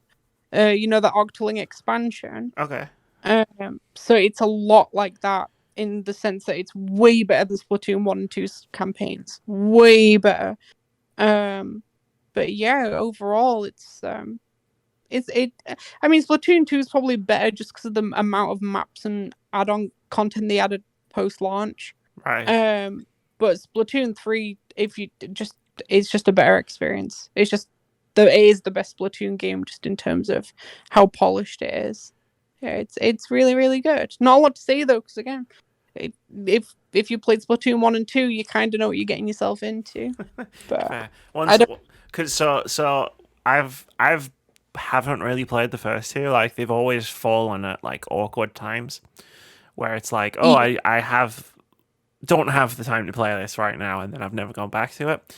So like I remember I was on a podcast earlier in the year talking about it with Joe Made Force and Moody, and like I made that vow of like this is gonna be the Splatoon because I've always liked the look of them. So I was like, this is gonna be the one that I play. Like this is gonna be the one that I sit down with and I give it a proper go. Yeah, So I'm glad you said that it's the best one. it is. Like again, Splatoon 2, by the time it was finished, has more map variation. But I think, especially if it's your first Splatoon, it's not going to be important to you at all. Yeah. It's only important if you've already put 80 plus hours into it and you want new maps, which Splatoon's always been very quick at putting out new content, new maps all the time, new weapons all the time, expanding the gear, and then there's probably going to be another expansion like there was with Splatoon 2. So, like, it's constantly getting substantial new content. But if it's your first Splatoon, it's the best one to jump on with. Excellent. Yeah, it's Well, very good. when I get it, I'll message you and we can play it. And then Oh yeah, we'll rinse it for like and then several hours. yeah, once we've rinsed it, I'll get you back on. We'll talk about it like probably. Yeah, that sounds really good actually. Let's do that. Because once Moody's settled in, because the plan always was this year to like constantly invite people onto the podcast, so there'd be 3 of us most weeks. And then Moody got a job and had to keep traveling and missing podcasts. So like once he's settled in and we're settled, we're going to start inviting people. So we constantly try and have like guests every week. Sounds really cool. So like Yeah. I'll make sure there's a Splatoon 3 podcast in the next few weeks, hopefully, depending on how quickly it takes me to get the game. It sounds good. Also, we'll have to do another one when you've been through Xenoblade 3 as well, because that'll be one that'll take up. You could do a full podcast just on the first half of the game. So maybe we'll do a spoiler video like we did with Final Fantasy. That was really fun to do as well. That was. I want to get back into like doing stuff like that. Now that I don't do quote unquote game reviews anymore. Yeah. No, I think it's a good format though. I think it's a really good format. Because sometimes people just want to hear other opinions on something they've just recently really enjoyed, rather than watching reviews, which are usually good for a day or two until the game's out and everyone's already got it or not got it. So, yeah, I think it's a good format. Let's do it. Let's do that. Pencil that in. But let's move on to halftime. This is halftime. This is the thing we put Indie Game of the Week. We put it in the middle of the podcast so that if it's a particularly bad news week, there's like this little pinprick of hope. It's like a checkpoint where we get to gather ourselves. This is Indie Game of the Week. Every week we talk about a cool-looking, upcoming indie game. And this week's Indie Game of the Week is Dordogne. I looked up how to pronounce it before the podcast started because I did not know how to pronounce that. Dordogne is a narrative adventure game in which you play as Mimi, a 32-year-old woman visiting the house of her recently deceased grandmother. As a souvenir of the childhood summers Mimi spent with her in Dordogne, her grandmother left her letters and puzzles to solve to remind her to make the most out of life. In this colourful region full of wonderful scents and feelings, Mimi will immerse herself back into her childhood memories and see once again through the eyes of the little girl who marvelled at everything. Dordogne is set both in the past and the present. In the present timeline, Mimi explores the rooms in her grandmother's home. In the past timeline, you'll help a 10-year-old Mimi explore Dordogne and complete her quests affecting the present. Discover the close relationship between Mimi and her grandmother through touching and fun gameplay moments. We hope that these slices of life, from the most trivial to the most symbolic, can make you remember your own positive childhood memories. Dordogne is being developed by Je ne sais quoi and Unimation, and is being published by Focus Entertainment, and is coming in 2023 to PC and all the consoles. There's a link to the Steam page in the description of the video if you want to wishlist the game. It helps the developers out. Check out the game, watch a trailer, marvel at the stunning recreation of a really beautiful part of France. Because it looks very nice. I'm gonna have to look into that. Sounds really nice, actually. It sounds like a really nice game, right? Like, I feel like this has been like the name of this game has been like in my brain forever. And then It's an interesting name, to be fair. Yeah, well, it's a place in France, isn't it? Yeah, yeah. um, and something must have like tripped it for me to like put it in the game, in the game of the week. But like, if you go on the Steam page, if you look at the screenshots, like the art style is almost like a watercolor painting. I think is a good Ooh, way to describe it. It looks very pretty. very nice. And Focus Entertainment tend to publish really good stuff too, so They do. They do. They're yeah. publishing a game in a couple of weeks that I'm really looking forward to. Oh. Not quite as beautiful. Still set in France, though. A Plague Tale Requiem. Oh god, yeah, that's a big release too. Yeah. First one I was never great. played the first. You should. Yeah, I It's didn't really play good. the It's a first. bit janky, but like endearingly janky, not bad Mm-hmm. janky. I like endearingly janky. It's charming. You can tell a person made it when there's that kind of stuff in it. Yeah. Yeah, it's nice. But yeah, Yeah. Dordogne coming 2023. Give it a look. Hmm. It's an interesting looking game, and it sounds really nice. And I think we could all use nice these Yeah, days. we could. I'm sorry, but like next week, not next week, a week on Monday. Do you know what's coming out? I do know what's coming out. It's Talk Like a Pirate Day week on Monday. It is. And I'm so excited. They're um, making a new Monkey Island. yeah, they are. God, I cannot wait. And That's it's coming out on awesome. Switch too. It is coming out on Switch. I am so excited to go Everyone back to around me, like, so I've never played a Monkey. I was talking to Moody about this. I've never played a Monkey Island game before. I will play this, but with it where it's coming out, it'll probably be like a later in the year kind of thing for me. But I love the fact that Yeah, like everyone around me is super excited for this game. they're very special games. I mean, Tales of Monkey Island, and I think I think it might be the Curse of Monkey Island. No, or Escape from Monkey Island. The fourth one and the fifth one, Sure, sure. essentially. They're good. They're good. But the first three games are like, God. If you like good writing, if writing's important to you in a game, and you have a matching sense of humor, it is absolutely incredible. Awesome. Absolutely incredible. Yeah, really. I mean, the point and click, they did remake, sorry, the first and second game, and you can get them on the Xbox and other consoles. Um, and they're pretty good. Like, they're pretty damn good remakes for their time, especially. But yeah, the fifth one comes with a journal explaining the adventures that Guybrush has been on in the past. So if you don't play the other ones, they can still catch you up to date on that. That's good. Good for me. Um, Yeah. I'm gonna put a timestamp in for Monkey Island PSA. Oh man. Okay. Should we do the news stories of the week? Let's do that. Lens just fell out of my glasses. Might make me Uh reading the news stories problematic. It's fine. They're oh. kind of broken because we're not on camera. I didn't put my contact lenses in. Yeah. I probably should have. Okay. News stories. We got Crystal Dynamics and Eidos Montreal reclaim IPs. This is from Danielle Partis over at GamesIndustry.biz, who writes, developers Crystal Dynamics and Eidos Montreal have taken control of several gaming IPs from previous owner Square Enix, including the Tomb Raider franchise, Deus Ex, and more. Tomb Raider is now back in the hands of Crystal Dynamics, which made several games in the series between 2004 and 2016. The studio is also now in control of the Legacy of Kain series.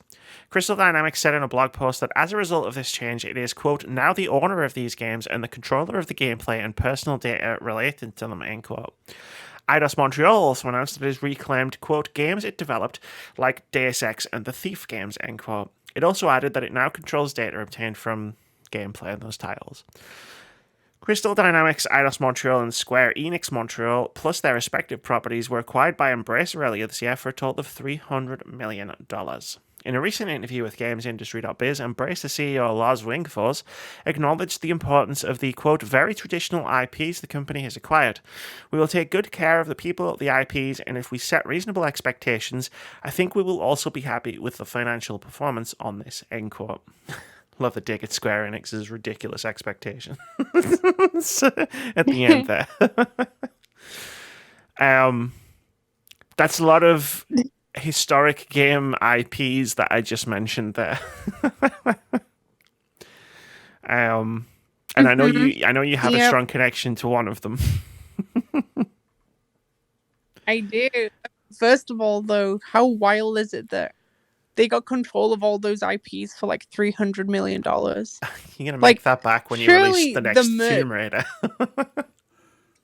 Yeah, exactly, which is already in production apparently, and the merch alone for Tomb Raider will pay that off in the next 5 years easily. Yeah, probably. Tomb Raider is kind of a big deal. Yeah. Like. But yeah, for me, like, I'm really happy that these franchises have been given to studios that clearly want to make the most of them, and I don't think Square Enix were ever really capable of making the most of their Western IPs. I agree. So it's good that they're in the hands of a publishing company that wants to let their studios make passion projects and make the best, of these franchises. But for me personally, it's all about Legacy of Kain. Like, oh my god, I'm so glad that we might get another Soul Reaver or a remake of the first game or whatever. Like, I'll take a port in widescreen. Honestly, like, yeah, just emulate it. It's absolutely. fine. Just emulate it on the PS5. I don't care as long as I can play it again. Yeah, I know exactly. What you mean. Like Soul Reaver. I mean, the Legacy of Kain game started before Soul Reaver. There was like they were more Diablo-like, I guess, like top-down, pre-rendered visuals and stuff. And good game, really good game. But yeah, Soul Reaver was just something else, like a very Zelda-like adventure RPG with probably the best voice acting that had come out and would come out for about 20 years. Sure. Like, I think The Last of Us was the first game that I think matched Soul Reaver's writing and voice acting quality, and that was on a PS1. That was on Dreamcast as well. That was really early days, and for them to have pulled off what they did, and Amy Hennig wrote the Soul Reaver games. Wow, if she can return. I know she's busy working on another. She's making Captain America and Black Panther in World War II game. Yeah, I mean, to be fair, her job will probably be done within the next, 12 months or so. So I'm hoping they can either revive the Soul Reaver franchise, because I think ultimately that's the most important part of the Legacy of Kain franchise. Or, just remake the first game, because everything about it back then was impressive and still would be impressive today if it was executed with, a modern visual, aesthetic and fidelity. Really trumped Ocarina of Time's young Link, adult Link style, changing the world. Sure. Because in Soul Reaver, the way that you could go from the spirit realm to the normal realm, and the world, it wouldn't be like a flash or a loading screen. The world literally morphed and kind of just became more obscured and weird and twisted, and it'd do it all in real time. It was really, really incredible. Like I say, especially for the PlayStation 1. And yeah, I think the fact that they've mentioned Legacy of Kain in almost every statement that they've released about acquiring these franchises is a good indicator that they're really considering making another one. Yeah. Plus, but, Crystal Dynamics. They've made some pretty good games. Yeah, and what about the other franchise? Because I'm not too acquainted with Deus Ex and Thief and stuff. So, Deus Ex, I mean, the original Deus Ex is one of the best games I've ever played in my entire life. Wow. I love Immersive Sims, and Deus Ex is up there as one of the best ones. The Eidos Montreal started developing them with Human Revolution, and Yeah, well, they were getting better at it. I think is probably a good way of me saying it without being rude. Um, like Mankind, they made Human Yeah, Revolution, then Mankind Divided, and Mankind Divided fixed a lot of what I would say were probably issues in Human Revolution, or like misunderstanding what kind of game Deus Ex was. So like when Mankind Divided came out and it didn't meet Square Enix's ridiculous expectations, and we haven't had a third one, I was a bit disappointed because it felt like Montreal were getting to the point where it's like, oh, they could make a great Deus Ex game. Um, wow. and they've made good games since. Like they made, people tell me Shadow of the Tomb Raider was a good game. I never got around to playing it. Guardians of the Galaxy, Mm-hmm. that was a good game. I I'm just it's just nice that like these games aren't like going to be languishing like either unused or misused as part of like Square Enix's backlog. Like, oh, we own this Yeah, stuff, we're not going to do anything with it, and the things that we yeah. do are going to be like misusing the IP. But Mm-hmm. Yeah, I mean, the last time we saw Legacy of Kain, the franchise as a whole, was seeing Kain and Raziel from Soul Reaver as playable characters in one of the top-down Tomb Raider games. yep, And that was the first time we'd seen them since the PS2 I remember era. that game. I It do was indeed. depressing. Yeah, it's like shit like that really like gets you down when you like think like Soul Reaver, Deus Ex, Thief, like the older Thief games, like Tomb Raider. Like these are like they're not necessarily like the biggest IPs in gaming, right? Like they're not like Call of Duty or Overwatch, or Diablo or whatever. But like these are like some of the most well, like Deus Ex probably launched 1,000 video game careers. Like I've talked to a lot of game developers who like cite Deus Ex as like a big inspiration for why they started like got into the games industry. Um, and Yeah, its definitely. impact Yeah. on games that came after it. Sort of like your Vampire the Masquerade, Bloodlines, Dishonored, like, and it just I have a massive reverence for Deus Ex and what it did. Yeah, I mean, I've only heard amazing things about it, and I'm pretty sure one of the developers of the old games is actually working on Metroid Prime 4 as well. It's Like one of the possible, prominent. yeah, because Yeah. the developer obviously went bankrupt as all. Uh, as all those classic Yeah. development studios did, but like you see their names pop up. Looking Glass Studios, like the guys that made Deus Ex, you see their names pop up everywhere. Like I was playing Dishonored 2 and I didn't realize that Harvey Smith was the lead narrative guy on Deus Ex, and he was like the creative director of Dishonored 2. Like I saw his name in the credits Oh, when wow. I was playing it. I was like, oh shit, That's okay. really cool. That was the Um, little twist, the yeah, final twist in the story. right. Like the oh shit. Whoop. I don't know what that sounded like, but my microphone just disconnected from my stand for a second there. It's fine. I just said, what? Oh. It's all good. Yeah, so like I'm excited like that some of these franchises. Well, I'm excited that all of these franchises appear to have a future. Yeah, me too. Me too. Like, I'm looking forward to seeing what they do with franchises I've never been involved with, like Deus Ex and stuff, which people have always said are incredible. And yeah, it's good. It also means then that studios like Crystal Dynamics aren't pushed into making a game that the publisher's asking of them, because I feel like Deus Ex was probably not at the top of their priority list. Neither was doing a whole trilogy of you know, Tomb Raider games. I'm pretty sure the third one was actually pushed onto another developer. Um Yeah, so they were so making Tomb Raider. They've been making Tomb Raider since 2004. Like, the Tomb Raider reboot that came out in like 2013, I think.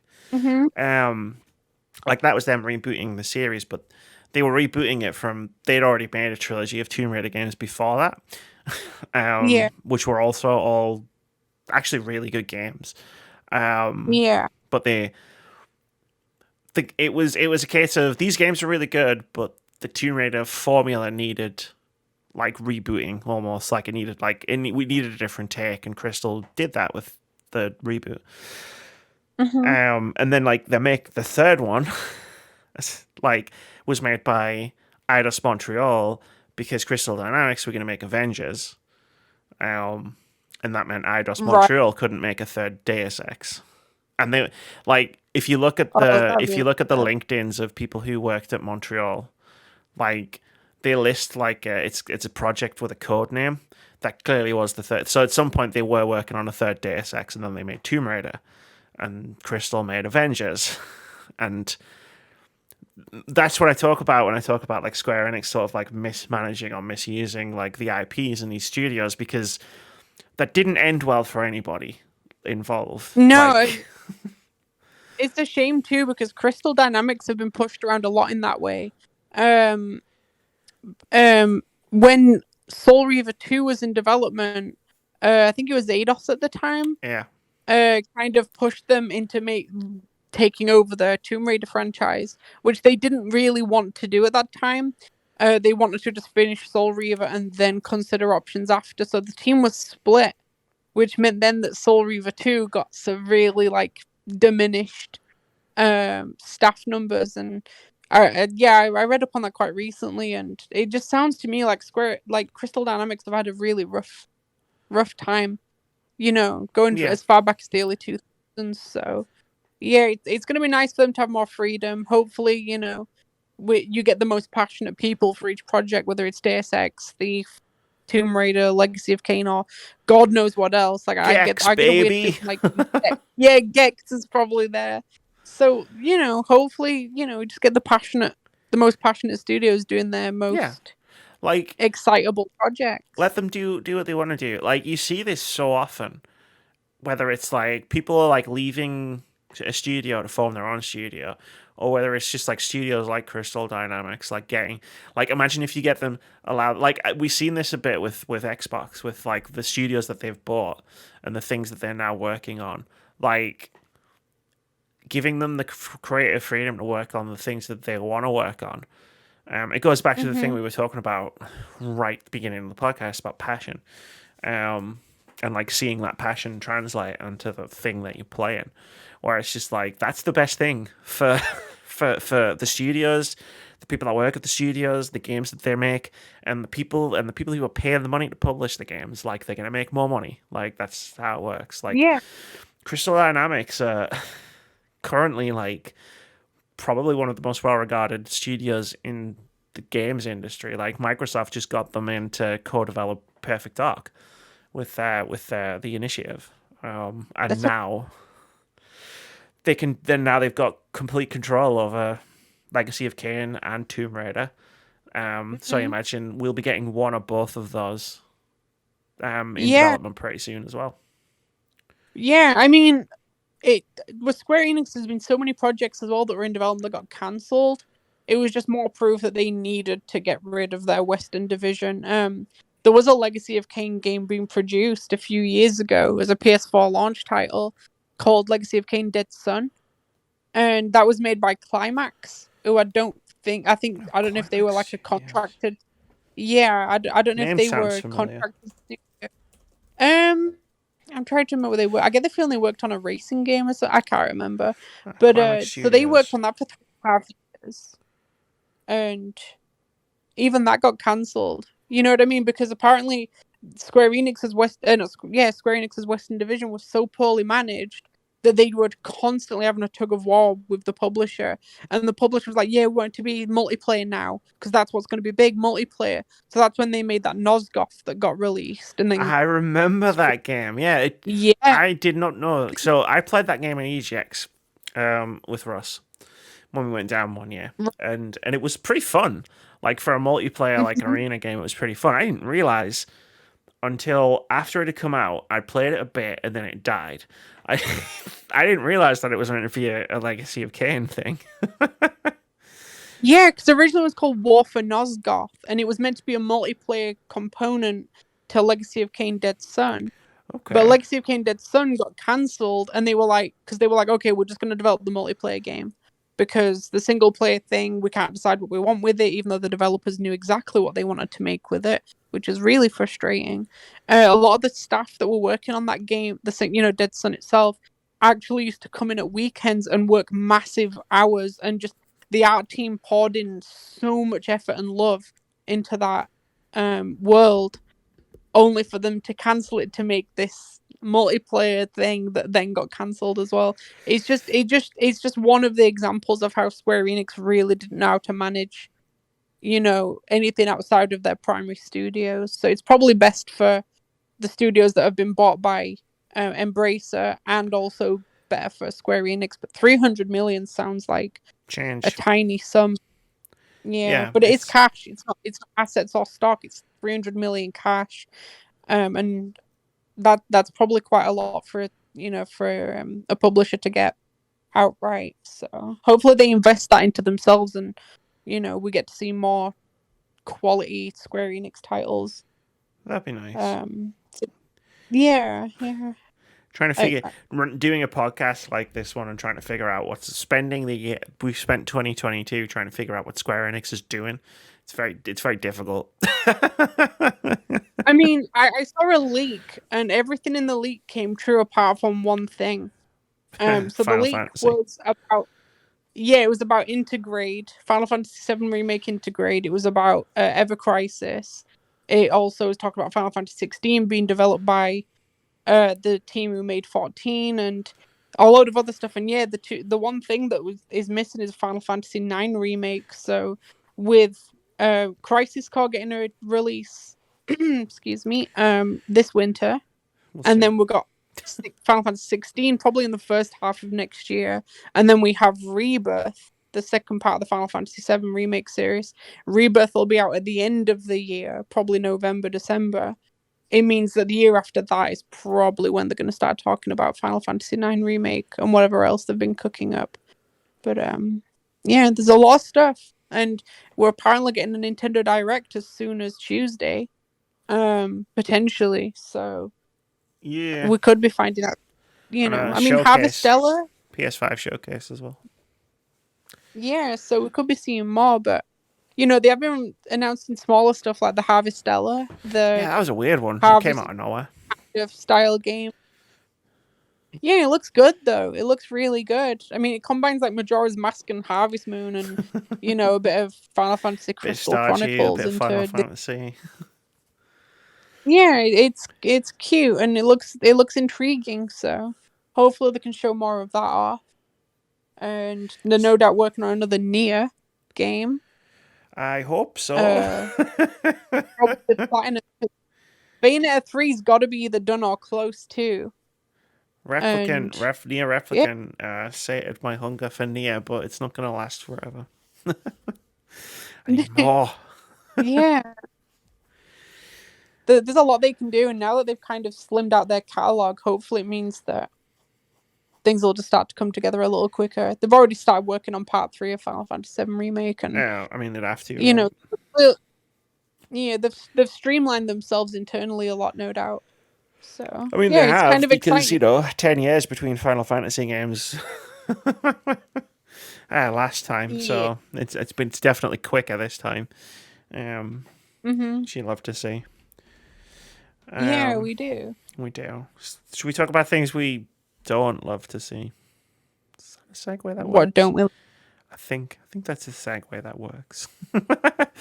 ABetterUbisoft members discuss state of company ahead of Ubisoft Forward, which happened on Saturday. This is from Ed Nightingale over at Eurogamer. He writes, members of the ABetterUbisoft group have spoken up about the state of the company ahead of its Ubisoft Forward event and over a year after the group launched its public campaign. Interviewees discussed diversity and inclusion activities, homeworking, and unionization, among other topics, following the abuse allegations that rocked the company in 2020. Jesus, it was 2 years ago. The interviews were conducted by the AC Sisterhood Group, a movement that began in response to those misconduct and abuse allegations. It's clear from responses that not enough has been done within Ubisoft to enact necessary change. Responses were kept anonymous to retain safety. One member said, quote, A reporting system for abuse was introduced, some abusers were fired, some were allowed to quietly step down, and some took early retirement. But others were retained, moved to new roles in different studios, some were even promoted. A handful of HR leaders were replaced and a new D&I department was created, but some individuals directly responsible for dismissing complaints and protecting abusers over many years remain in post today, end quote. While some positive changes have been made, there are considered While some positive changes have been made, these are considered local examples not applicable to all studios globally. Working from home during the pandemic was a major talking point and was considered by ABU members as a key reason employees are leaving the company. One response said, quote, "I hate now Yves Gilmour, CEO, blames remote working." I'm just like misreading words here. Let me try that again. Quote, "I hate how Yves Gilmour, CEO, blames remote working for our drop in productivity during the pandemic and not the fact that people were sick, under constant anxiety, had to work while having their children at home, all while the world was falling apart before our eyes. It also grinds my gears when people discuss labour shortage without acknowledging that we lost a significant part of the workforce to COVID-19, refusing to discuss the effects of long COVID, and having a significant amount of people who died because of the disease and or from the healthcare systems being overwhelmed," end quote. Another response reads, quote, "Here's an idea for management. Take all complaints of bullying and intimidation seriously, get rid of all the offenders, and perhaps more devs will feel comfortable and safe returning," end quote. The interviewees firmly believe that known offenders at Ubisoft Studios have not faced proper repercussions and instead are promoted or moved. One response reads, quote, "It is still happening. I believe that whilst global management may not be aware of it as such, on a local level, nothing has been done to prevent the cultures that foster the protection of the best people," end quote. Interviewees also feel that not enough has been done to change the company's toxic culture and that, quote, "Ubisoft still places its confidence in managers who have proven that they may still be part of the issue," end quote. The diversity and inclusion department has so far proved ineffective at making change. One response reads, quote, "It's true that we have a new, very small but passionate D&I department who are working on cultural and systemic changes for the future, but that work is incredibly understaffed and underfunded and therefore painfully slow. So evidence of real permanent change on the ground is extremely hard to see. In the meantime, we've seen a clear backlash internally against the D&I work and initiatives, with measures and language designed to prevent abusive behaviour now being used to silence and shut down all dissent," end quote. All of the ABU members interviewed believe unionisation is now the best course of action and have been buoyed by the work of Activision Blizzard employee group ABetterUbisoft. That's despite accusations of union-busting tactics being used within Ubisoft.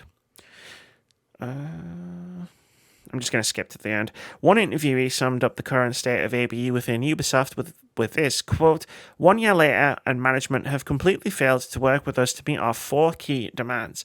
But we do know that our presence is felt and we believe our campaign has altered the company's course. A rumoured high-profile role for one serial abuser never materialised and more have quietly left the payroll. What keeps us together is the open letter and our 4 key demands.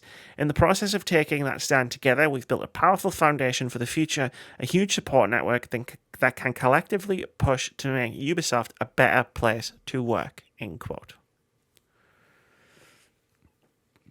So, obviously that was a lot.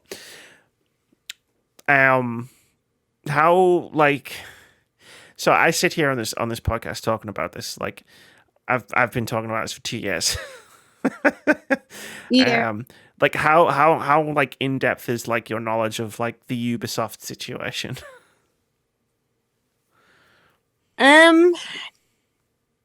So first of all, it's kind of like telling just from what they were saying at the start of the statements and stuff, how some have quietly retired. We know that clearly Michel Ancel was part of the problem.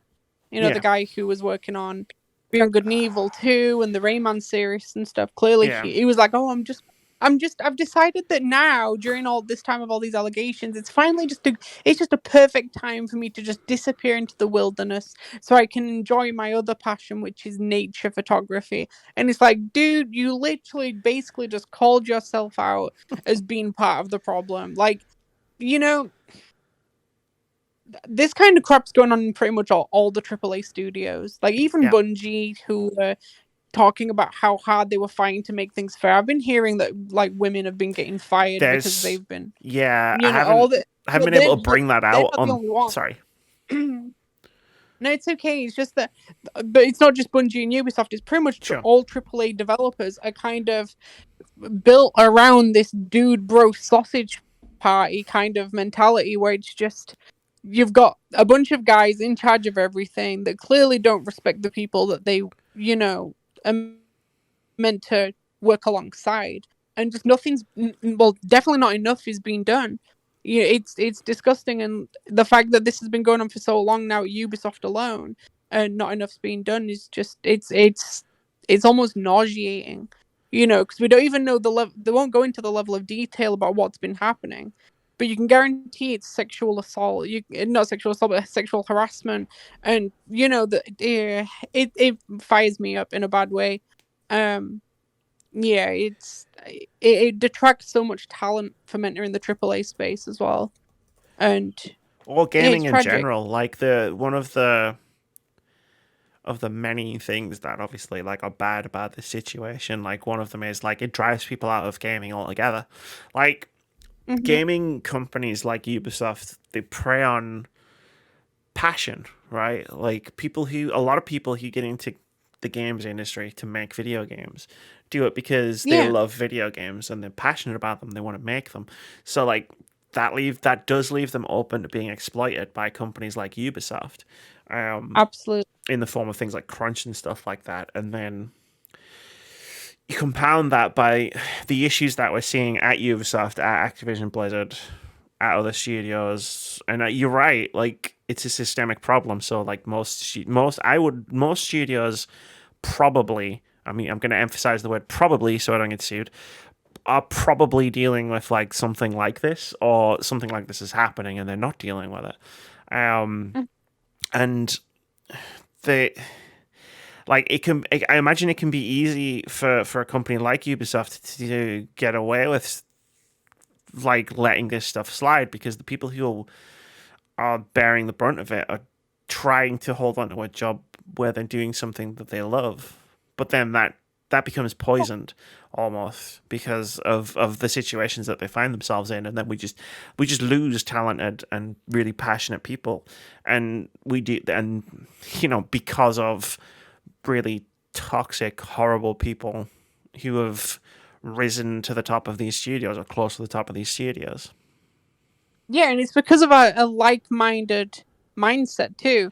Like we've seen with like just in general when it comes to like a hierarchy in business, Mm-hmm. toxic people tend to want to get other toxic people higher up because they have more common ground. It becomes less about qualifications and more about just, do you fit my mentality, and will you kind of fortify, Are the you way gonna be that are I you gonna be a bro, or are you know what I mean? Yeah, I get what you mean.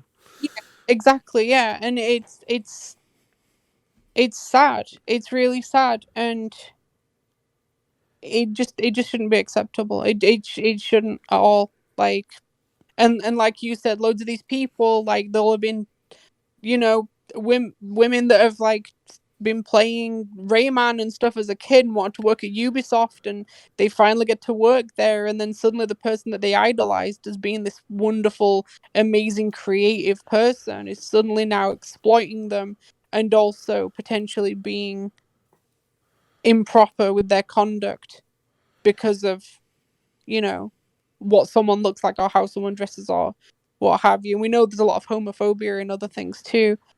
Yeah, I mean, yeah, we've. I mean, we were told. Well, we were talking last week about um the studio that makes the Callisto Protocol, because Glenn Schofield made his stupid tweet about crunch, and me and Moody both sort of said, like, we briefly touched upon it, that tweet, and now we're both just waiting for the inevitable 5,000 word Jason Schreier article, where he's spoken to a bunch of people who work at striking distance studios, and like we've been through the cycles of this. So like we've seen, I think it was Rockstar was like the first major like break in this narrative of talking about studios that have just treating the people who work there like shit.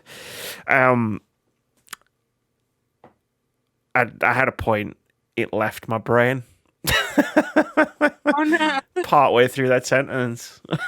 No, I get what you're saying. Like it's like it's become almost like a domino effect, and Rockstar really were like the beginning of it, and some studios have been very vocal about change, and there's some studios that aren't even a problem, or at least haven't been reported to be a problem.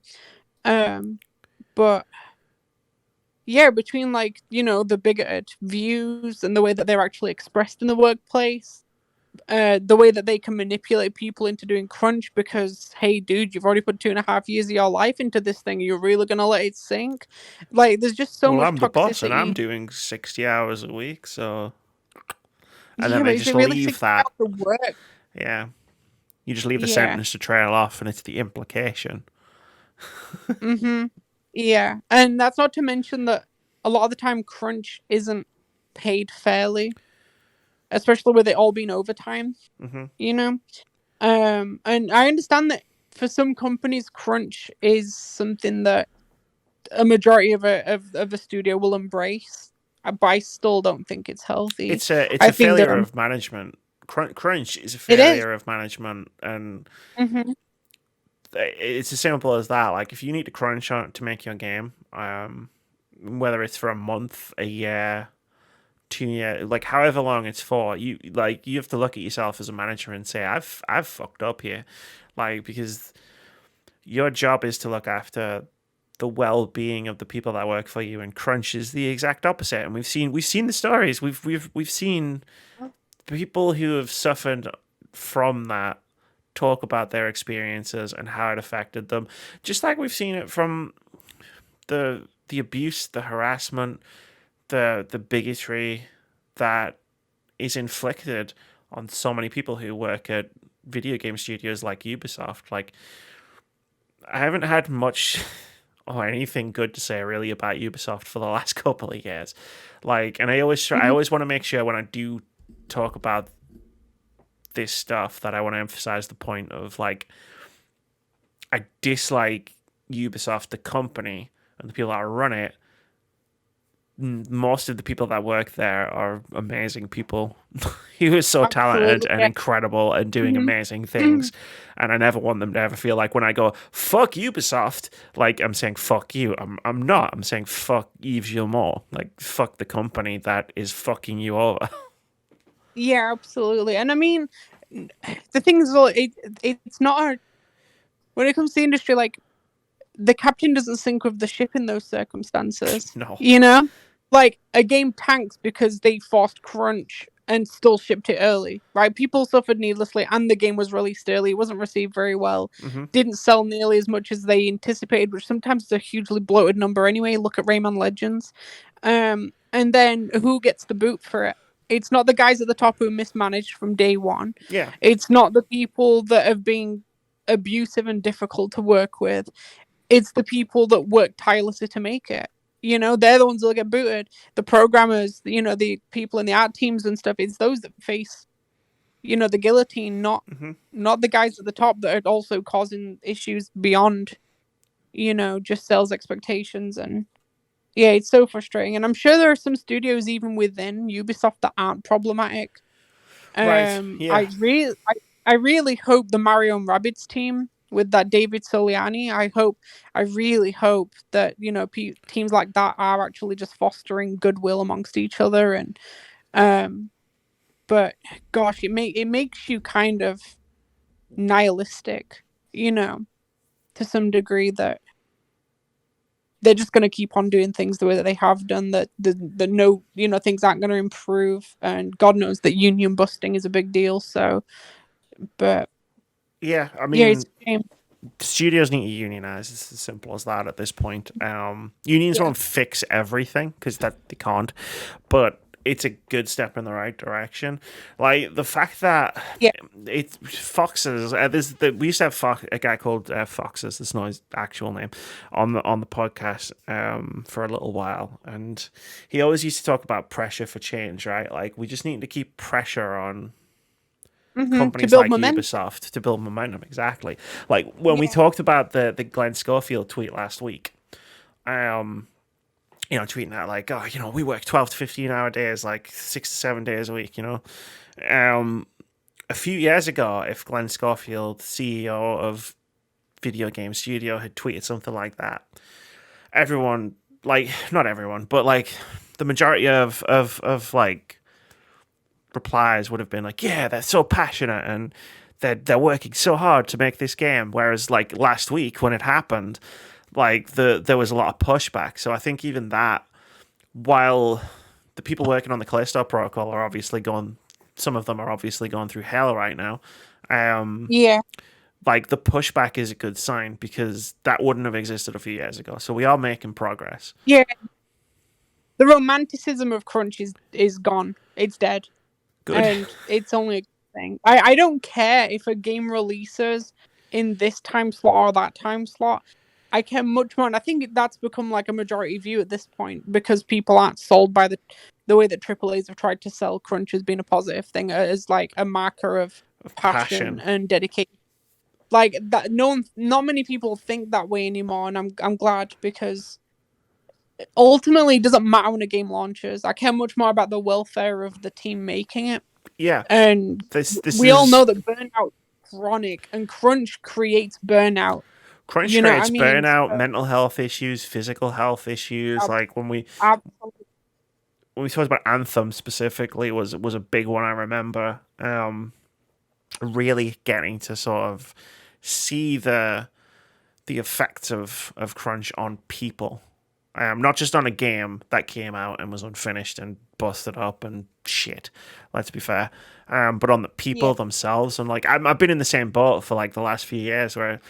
Like I do get asked from time to time why I focus on talking about stuff like this, and the reason is because I care more about the people than the games. Like I care more about the people making the games and that they are in a good place, like than necessarily the games themselves. Like if you tell me like Bloodborne 2 is coming and it's coming in 5 years because we don't want to crunch our staff. Oh, mint. Awesome. If you tell me Bloodborne 2 is coming next year and everybody's crunching for it, I'd rather not have the game. Yeah. No, I'm in the same boat as you with that. Absolutely. It's one of the reasons why I actually admire Nintendo for the most part is because they don't adopt a crunch mindset. Look at Zelda games, for example. God knows that we could have had Breath of the Wild 2 earlier this year if they crunched, but they didn't. And they've expressed that they don't really do that. And it's the right way to go. Like it is the right way to go. It makes better games. Yeah, like how many games have we seen like ruined on the pyre of crunch? Like crunching does the problem. And people do not keep their productivity up if they're forced to work 60 or 80 hours a week. Like at a certain point, like their productivity is going to decline, and and then the game suffers as a result. Absolutely. Games are not worth a blood sacrifice. And for me, it's just seeing like stories of crunch from like back in the not olden days, like it's the 1400s. In the olden days. But in the early days of gaming and stuff, like when crunch was done, it was like when Smash Bros. Melee was in production, you had Iwata, who had recently been given the role of president. He literally came down into HAL Laboratories that make Smash Bros. At the time, and he worked with them for 2 months programming with them. And he didn't do it because it's like the crunch mindset and you've got to do it, but because he was passionate. And I think in circumstances like that where you're doing it because you want to and because you care, it's a little more of a grey area than what we're seeing with most Western studios, where crunch is almost a given, and that it's for extended periods of time, and it's against the actual teams. Yeah, I mean, like so the issue with crunch in the West. I know we've kind of moved away from the Ubisoft topic, but fuck Ubisoft. The thing with crunch in the West is like it's a death march. We're gonna crunch to get this game out by December, and then we're going to crunch for 6 months, and they crunch for 6 months, and then they have to delay the game because it's not ready for December. So they delay it Yeah. to July next year, and that doesn't alleviate the crunch. That just means we've got to crunch until July now to get the game out. And Mhm. like the It's crunching nice. because you're passionate thing, that's where it becomes a management an issue for management, because managers need to be aware of when their employees are hurting themselves. Yeah. Like if employees are crunching off of their own backs in the way that you described before, like that becomes a management issue where they need to step in and go, no, it's fine. Like Yeah. we don't need you Hmm. to do this. Like, because Yeah. I seem to remember crunch back in the day, like in the olden days, as you say, like it was a few Hmm. weeks leading up to release. Yeah. I With vividly Smash Bros. remember Melee. someone describing that to me. Yeah. And I don't I necessarily mean, think that's acceptable, but I mean, I've been there where it's like I've been working on a project and I've just smashed it out. Like, you know what I mean? I've done the extra hours at the time just to get it done. Um, yeah. I mean, I don't agree with that either, but I mean, when we're talking about like 18-month crunch death marches that are just destroying people from the inside out, like, To make a product that releases broken that then reflects poorly on them. Like imagine working on a game that has taken 2.5 years of your life anyway, and then you've got to do 18 months of crunch for the game to come out like feeling broken, like Andromeda, Mass Effect Andromeda. It just shows that not only did those people suffer for nothing, but then the thing that they've poured all that time and effort and passion and all those limitations they've put upon themselves resulted in a product that they're not even happy or proud of. It just becomes even more tragic. there's. And Sorry, go on. no, it's okay. And like I say, with Smash Bros. Melee, it was a 2 month crunch, I believe, and Iwata, like I say, was the president at the time. He was predominantly the only person that crunched because he wanted to, and because the man was he was probably the greatest programmer, but in the gaming industry. Like I dare go that far.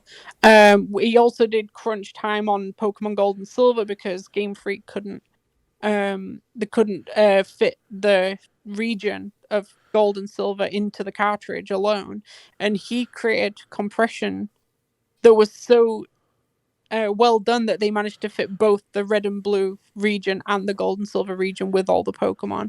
And he did that in like 2 weeks, I believe. So like in circumstances like that where a person's taking it upon themselves and doing a very short burst of crunch for their own sense of satisfaction and to help other people have an easier time, it's more forgivable than something like what we said, the death match of months and months of BioWare absolutely. magic. Yeah. There's a. We'll have to move on in a sec.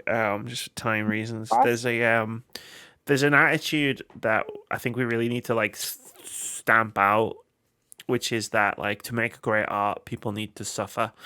Um, like at Yeah. some point, like we've twisted hard work to mean like crunch, and like it's not necessary for people to suffer in that way to make something great. You can make something great Yeah. without that. In fact, arguably, you can make something better without crunching than you could have with crunching. Yeah. Yeah. I mean, I can sometimes be a victim of that where I believe that crunch is bad for everyone else but me kind of mindset. Right. And I've also fallen prey to the attitude where I obviously I write a lot of music and I've created a lot of other things related to the gaming space like sprites, artwork, tiles, animation, blah blah blah. And for me, it was always a case of other people telling me like, "Hey, I didn't suffer enough, so I can't make good art." And I always thought it was nonsense because suffering reduces the productivity. Like Right. people may see what you make, but they won't realize that for 80% of that day you could have been doing stuff maybe at a slower pace, but you would have done more if you weren't if you hadn't suffered in other ways, that people are like, oh, I haven't been through enough trauma, so I can't be a good artist or musician or what have you. And people are so convinced, and I think it's more than the game industry. It's a very Oh yeah, global it's mind, art, just and in general, just all art. yeah, the act of creation. Like, It's tragic. It's really sad that people feel that way. yeah, I agree. Let's very, very quickly do the last news story. And then we'll move on to the final sections of the podcast. Awesome Okay. Games Done Quick pulls in-person event because organisers don't think Florida is safe. This is from Molly Taylor over at PC Gamer. He writes, the organisers began a charity speedrun extravaganza, Awesome Games Done Quick, have canned January's upcoming live event in a statement criticising Florida's handling of COVID-19 and LGBTQ plus rights. With Summit Games Done Quick making its first in-person debut since the pandemic, it was expected that the event's winter version would follow suit. It was supposed to return to the Sunshine State, but as reported by Kotaku, will now be online only. The statement reads, quote, while we would love to return in person, we've determined that to provide a safe and welcome event to all, it was best that we move away from our originally planned location in Florida. Given the state's continued disregard for COVID-19 dangers, including anti-mandate vaccination policies, and an increased aggression towards LGBTQ plus individuals, including the locally known as Don't Say Gay, we do not believe it is a safe place for our community at this time, end quote. The rest of it is just fluff. So yeah, this was cool. Like to see like someone actually like saying no, fuck you to Florida. Yeah, I mean, apparently, like the thing that started this chain of that caused this outcome was that a school had been threatened with a bombing because they were validating trans children or something. Yeah, there's been a lot of this going around. There was a bomb threat to be called into hospital, children's hospital in Boston, off the back of a harassment campaign by someone online. That is beyond deplorable, isn't it? Really. It sure is. That is just where we are at as a society right now. Yeah, people need to be jailed for that stuff, though. It needs to be taken seriously and not just like. I mean, they kind of like, oh, we'll just close the place down, or we'll move people. yeah. Like, there's very little action being taken, considering the severity of it. It leaves me speechless, honestly. Wish it left me speechless. I sometimes get in trouble on Twitter for it not leaving me speechless. Yeah, this is cool though. I like to see this.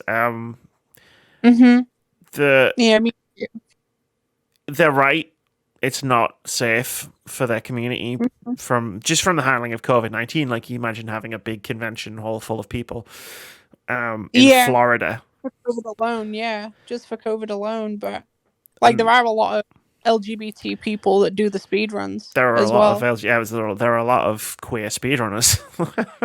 A lot, yeah. And yeah, obviously, the last thing they need is threats to their life. Threats, guns, bomb threats. Like, I'll miss AGDQ not being an in-person event for sure. Like, I think it's a much better event when it's in person.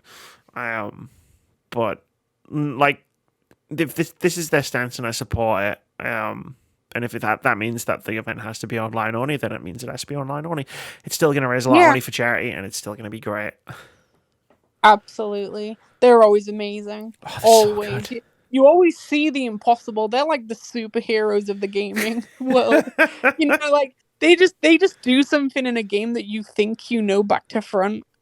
Like, I think it was the last one they did was the one where at the end they did this like whole Ocarina of Time thing where they like screwed with the game, and it was all done using code in real time, and it wasn't actually pre-developed. It was, and oh my god, I don't want to spoil anything, but holy crap, did they pull off something like that was like historical for the speedrunning community. It was amazing. But it's always amazing. Everyone there is just incredibly talented. Yeah, it was a tool assisted speedrun bot. I love those things. I love the task bots. Mhm. Was it the last one where someone did Sekiro blindfolded? Oh God, I have no idea. Someone did Sekiro blindfolded at one of them, and I was just, Wow. yeah, wow. Same with The impossible, Mario isn't it? 64. Yeah. Like, I love seeing what they're gonna do next. It's great. Yeah, it's really impressive, and it's so wholesome too. Not only just for the charity aspect of it, which is incredible, and they always raise like astronomical Millions. numbers. Yeah, and which is amazing. But this just, it's the most wholesome part of the gaming community, I dare say. Yeah, one of them probably. I don't want to say it's Yeah, because there's probably something we're both forgetting. probably. Yeah, but it's just very pure, Yeah, and yeah, it is. Yeah, I love that. I really do. Yeah, oh, but they nice. did the right thing by going online. Yeah, They really did. from being in Florida. Mm-hmm. Let's do games out this week. There are a few. Ooh. On September 12th, we have Kitsune Zero coming to PC. Then on September 13th, got a lot of games coming out. Little Orpheus is coming to PlayStation, Xbox, Switch, and PC. SCP Secret Files is coming to PC. Sunday Gold is coming to PC. Isonso is coming to PlayStation, Xbox, and PC. Voice of Cards, The Beasts of Burden is coming to PlayStation, Switch, and PC. And then Lovecraft's Untold Stories 2 is coming to PC. On September 14th, You Suck at Parking is coming to Xbox and PC and is releasing in Game Pass. And then on September 15th, Metal Hellsinger is coming to PS5, Xbox Series S and X, PC, and is releasing in Game Pass. Grid Force Mask of the Ooh. Goddess is coming to PC. Wayward Strand is coming to PlayStation, Xbox, Switch, and PC. Despot's Game is coming to PlayStation, Xbox, Switch, and PC. And Blind Fate Ido no Yami is coming to PlayStation, Xbox, Switch, and PC. It's Metal Hellsinger week, Tori. It is. I didn't know it was on Game Pass until just It's now. coming to Game Pass. So last week when they announced the September, because they do like the thing where they announce like the first half of September and then it'll be the second half later. And like I was literally Yeah. like looking at Metal Hellsinger on PS5, like shit, I'm gonna have to buy this. Like it's 32 quid. All right, where am I gonna get the money from? And then Yeah. like they were like, no, it's coming to Game Pass, and I was like, yes. Well, that's exactly the situation I was in. I was like, I'm gonna get this on PS5 because I want to feel the controller. I I want to mean, feel what it does. that is But Game Pass, definitely a good like that is a solid like thing of still buying it, but maybe not right away now because I can just download yeah, it if on my it's a Xbox. physical release, yeah, if it It's gets a physical release, I'm gonna pick it up on PS5. But otherwise, I'm very happy with just getting it on Game Pass. same. That's awesome. Yeah, I played the demo of it at Steam Next Fest. Did a video ages ago. It fucking, and pun intended, it fucking rocks. Like it's so good. Just playing this one level and then The a boss talent fight at as the well. end. That's cool. Yeah, the actual like composers, like the musicians involved, is like very surprisingly A tier. Oh yeah, just like Like, top tier you know, like metal. some of the dance singer and stuff. Yep, Holy crap! it's I'm gonna not even be into that kind of music, but I recognize how important that is. it's gonna be a great game. I Mhm. believe. There's a lot of good Yeah, me games coming too. out this week, but I doubt I'll get to any of them because Metal Hellsinger is going to consume my life when it comes out. Hmm. Sorry to every other game coming out this week. Because there are some good ones in there. Like You Suck at Parking, I played that. It's pretty fun. Um, Yeah. it's also coming to Game Pass. SCP Secret Files, that looks like a cool, interesting game. I might try and squeeze them in. We'll see what happens. Yeah. It's like having the best problem ever. There's too many good Hmm. games. Absolutely. And the cool thing is as well, like the games are out forever, so it's okay to come back to them another time. And Exactly. Like, I feel like a lot of yeah, people kind of like, if they can't play it immediately, like they delete it from their brains. And it's like, no, you can play games whenever you want. Like, if you miss Metal Hellsinger because you play in The Last of Us Part 1, like, it's still going to be just as awesome in 6 months. Like, if that's when you Yeah, find time to exactly. play it. Yeah, I mean, hell, I'm usually playing GameCube games half the time, so Yeah, it's never too late to hop onto a good game, no matter when it came out. exactly. Like, you know what? I obviously just finished playing Dishonored 2 twice. Like, making this video. Mm-hmm. It came out in 2016. You know what? It's still amazing. Yeah. Spoilers for my video, I guess, but Uh, like, but yeah. yeah, you can play old games and they're still great. Yeah, you don't always have to wait for a remake. Yeah, But sometimes it's the best way to play it. sometimes. I mean, I only played Demon Souls Yeah. because they remade it, but that was a Oh, you can't buy this anywhere kind of situation. yeah. True. PS3s are not very sturdy, I've Yeah. noticed. I've been through 3 of them. So, yeah. Right. Let's But, do a quick OpenCritic head-to-head and then get out of here. okay. It's time for OpenCritic head-to-head. This is the game we play every week where we try to guess the upcoming OpenCritic average of usually one upcoming game. Whoever guesses closest to the score at the time of recording gets a point. If you manage to guess the score correctly, you get 2 points. Last week, we tried to guess the OpenCritic average of Splatoon 3. I guessed it would get an 88, Moody guessed it would get an 84, and at the time of recording, Splatoon 3 has an OpenCritic average of 82, which means Moody gets another point. I've given up on this, getting anywhere near this game. It puts the current score to Amy 15, Moody 23, and our guests have 3 points. When I made that guests category, that was when we were going to have people on most weeks. And obviously that did not happen. So I'm keeping the category in there, and hopefully next year it can be a good 3-way fight, and you all can take some points off of Moody.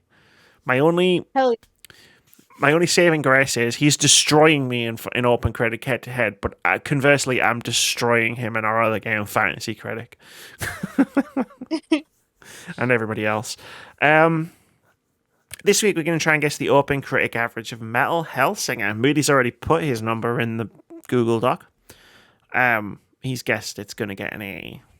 Tori, what do you think the OpenCritic average of Metal Hellsinger will be 1 week from now? Right, so if it's actually reviewed by metalheads and stuff, which is what I'm assuming the people are going to flock to it are going to be those peeps, I'm going to give it like an 86. Oh, damn. Yeah. Wait, I'm in the wrong window. Tori. 86. Yeah, sometimes it can depend on who reviews a game, right? Like, I sometimes think, like, Neon White only did so well because people who really love that specific type of game reviewed it. Yeah. That's how it should be, though. I mean, that is how it should be, definitely. Mm-hmm. I agree. Or, like, you could have, like, multiple points of view. Yeah, exactly. Someone who's really into Neon, I almost said Dark Souls there. I don't know where my brain went. Someone who's really into Neon White and someone who's not necessarily into that kind of game, and then get the perspective of both. Yeah, exactly. What do I think Metal Hellsinger is going to get? I don't know.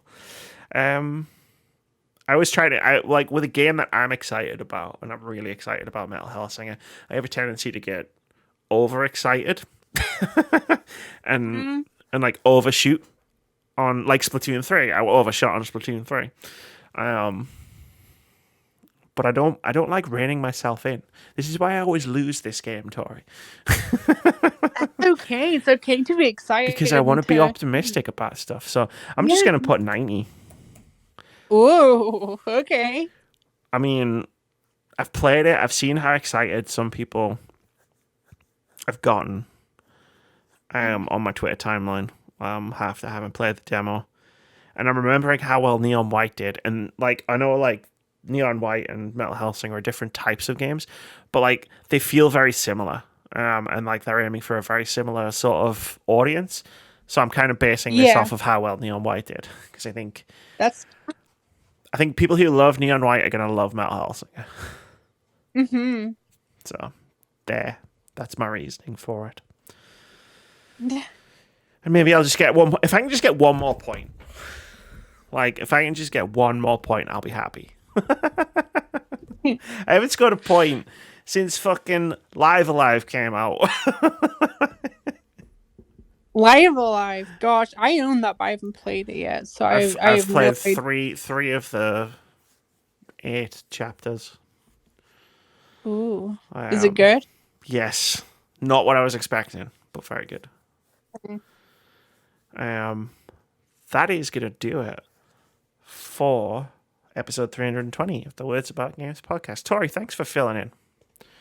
Hey, it's always lovely to be here. I'm glad I you like think it. so. I'm glad I don't chase people away. No, I love to chat about video games. You That's know awesome. that. Well, we'll have to have you back for a Splatoon 3 review sesh. Absolutely. Hopefully in the near future. Hopefully I get a hold of it pretty quickly. I hope so too. But that's gonna do it. So all that's left is to say bye. Goodbye, everyone. I usually wave, but obviously this is an audio podcast, so I'm waving at the camera, but it's not doing anything because no one can see me. Just wave anyway. Wave.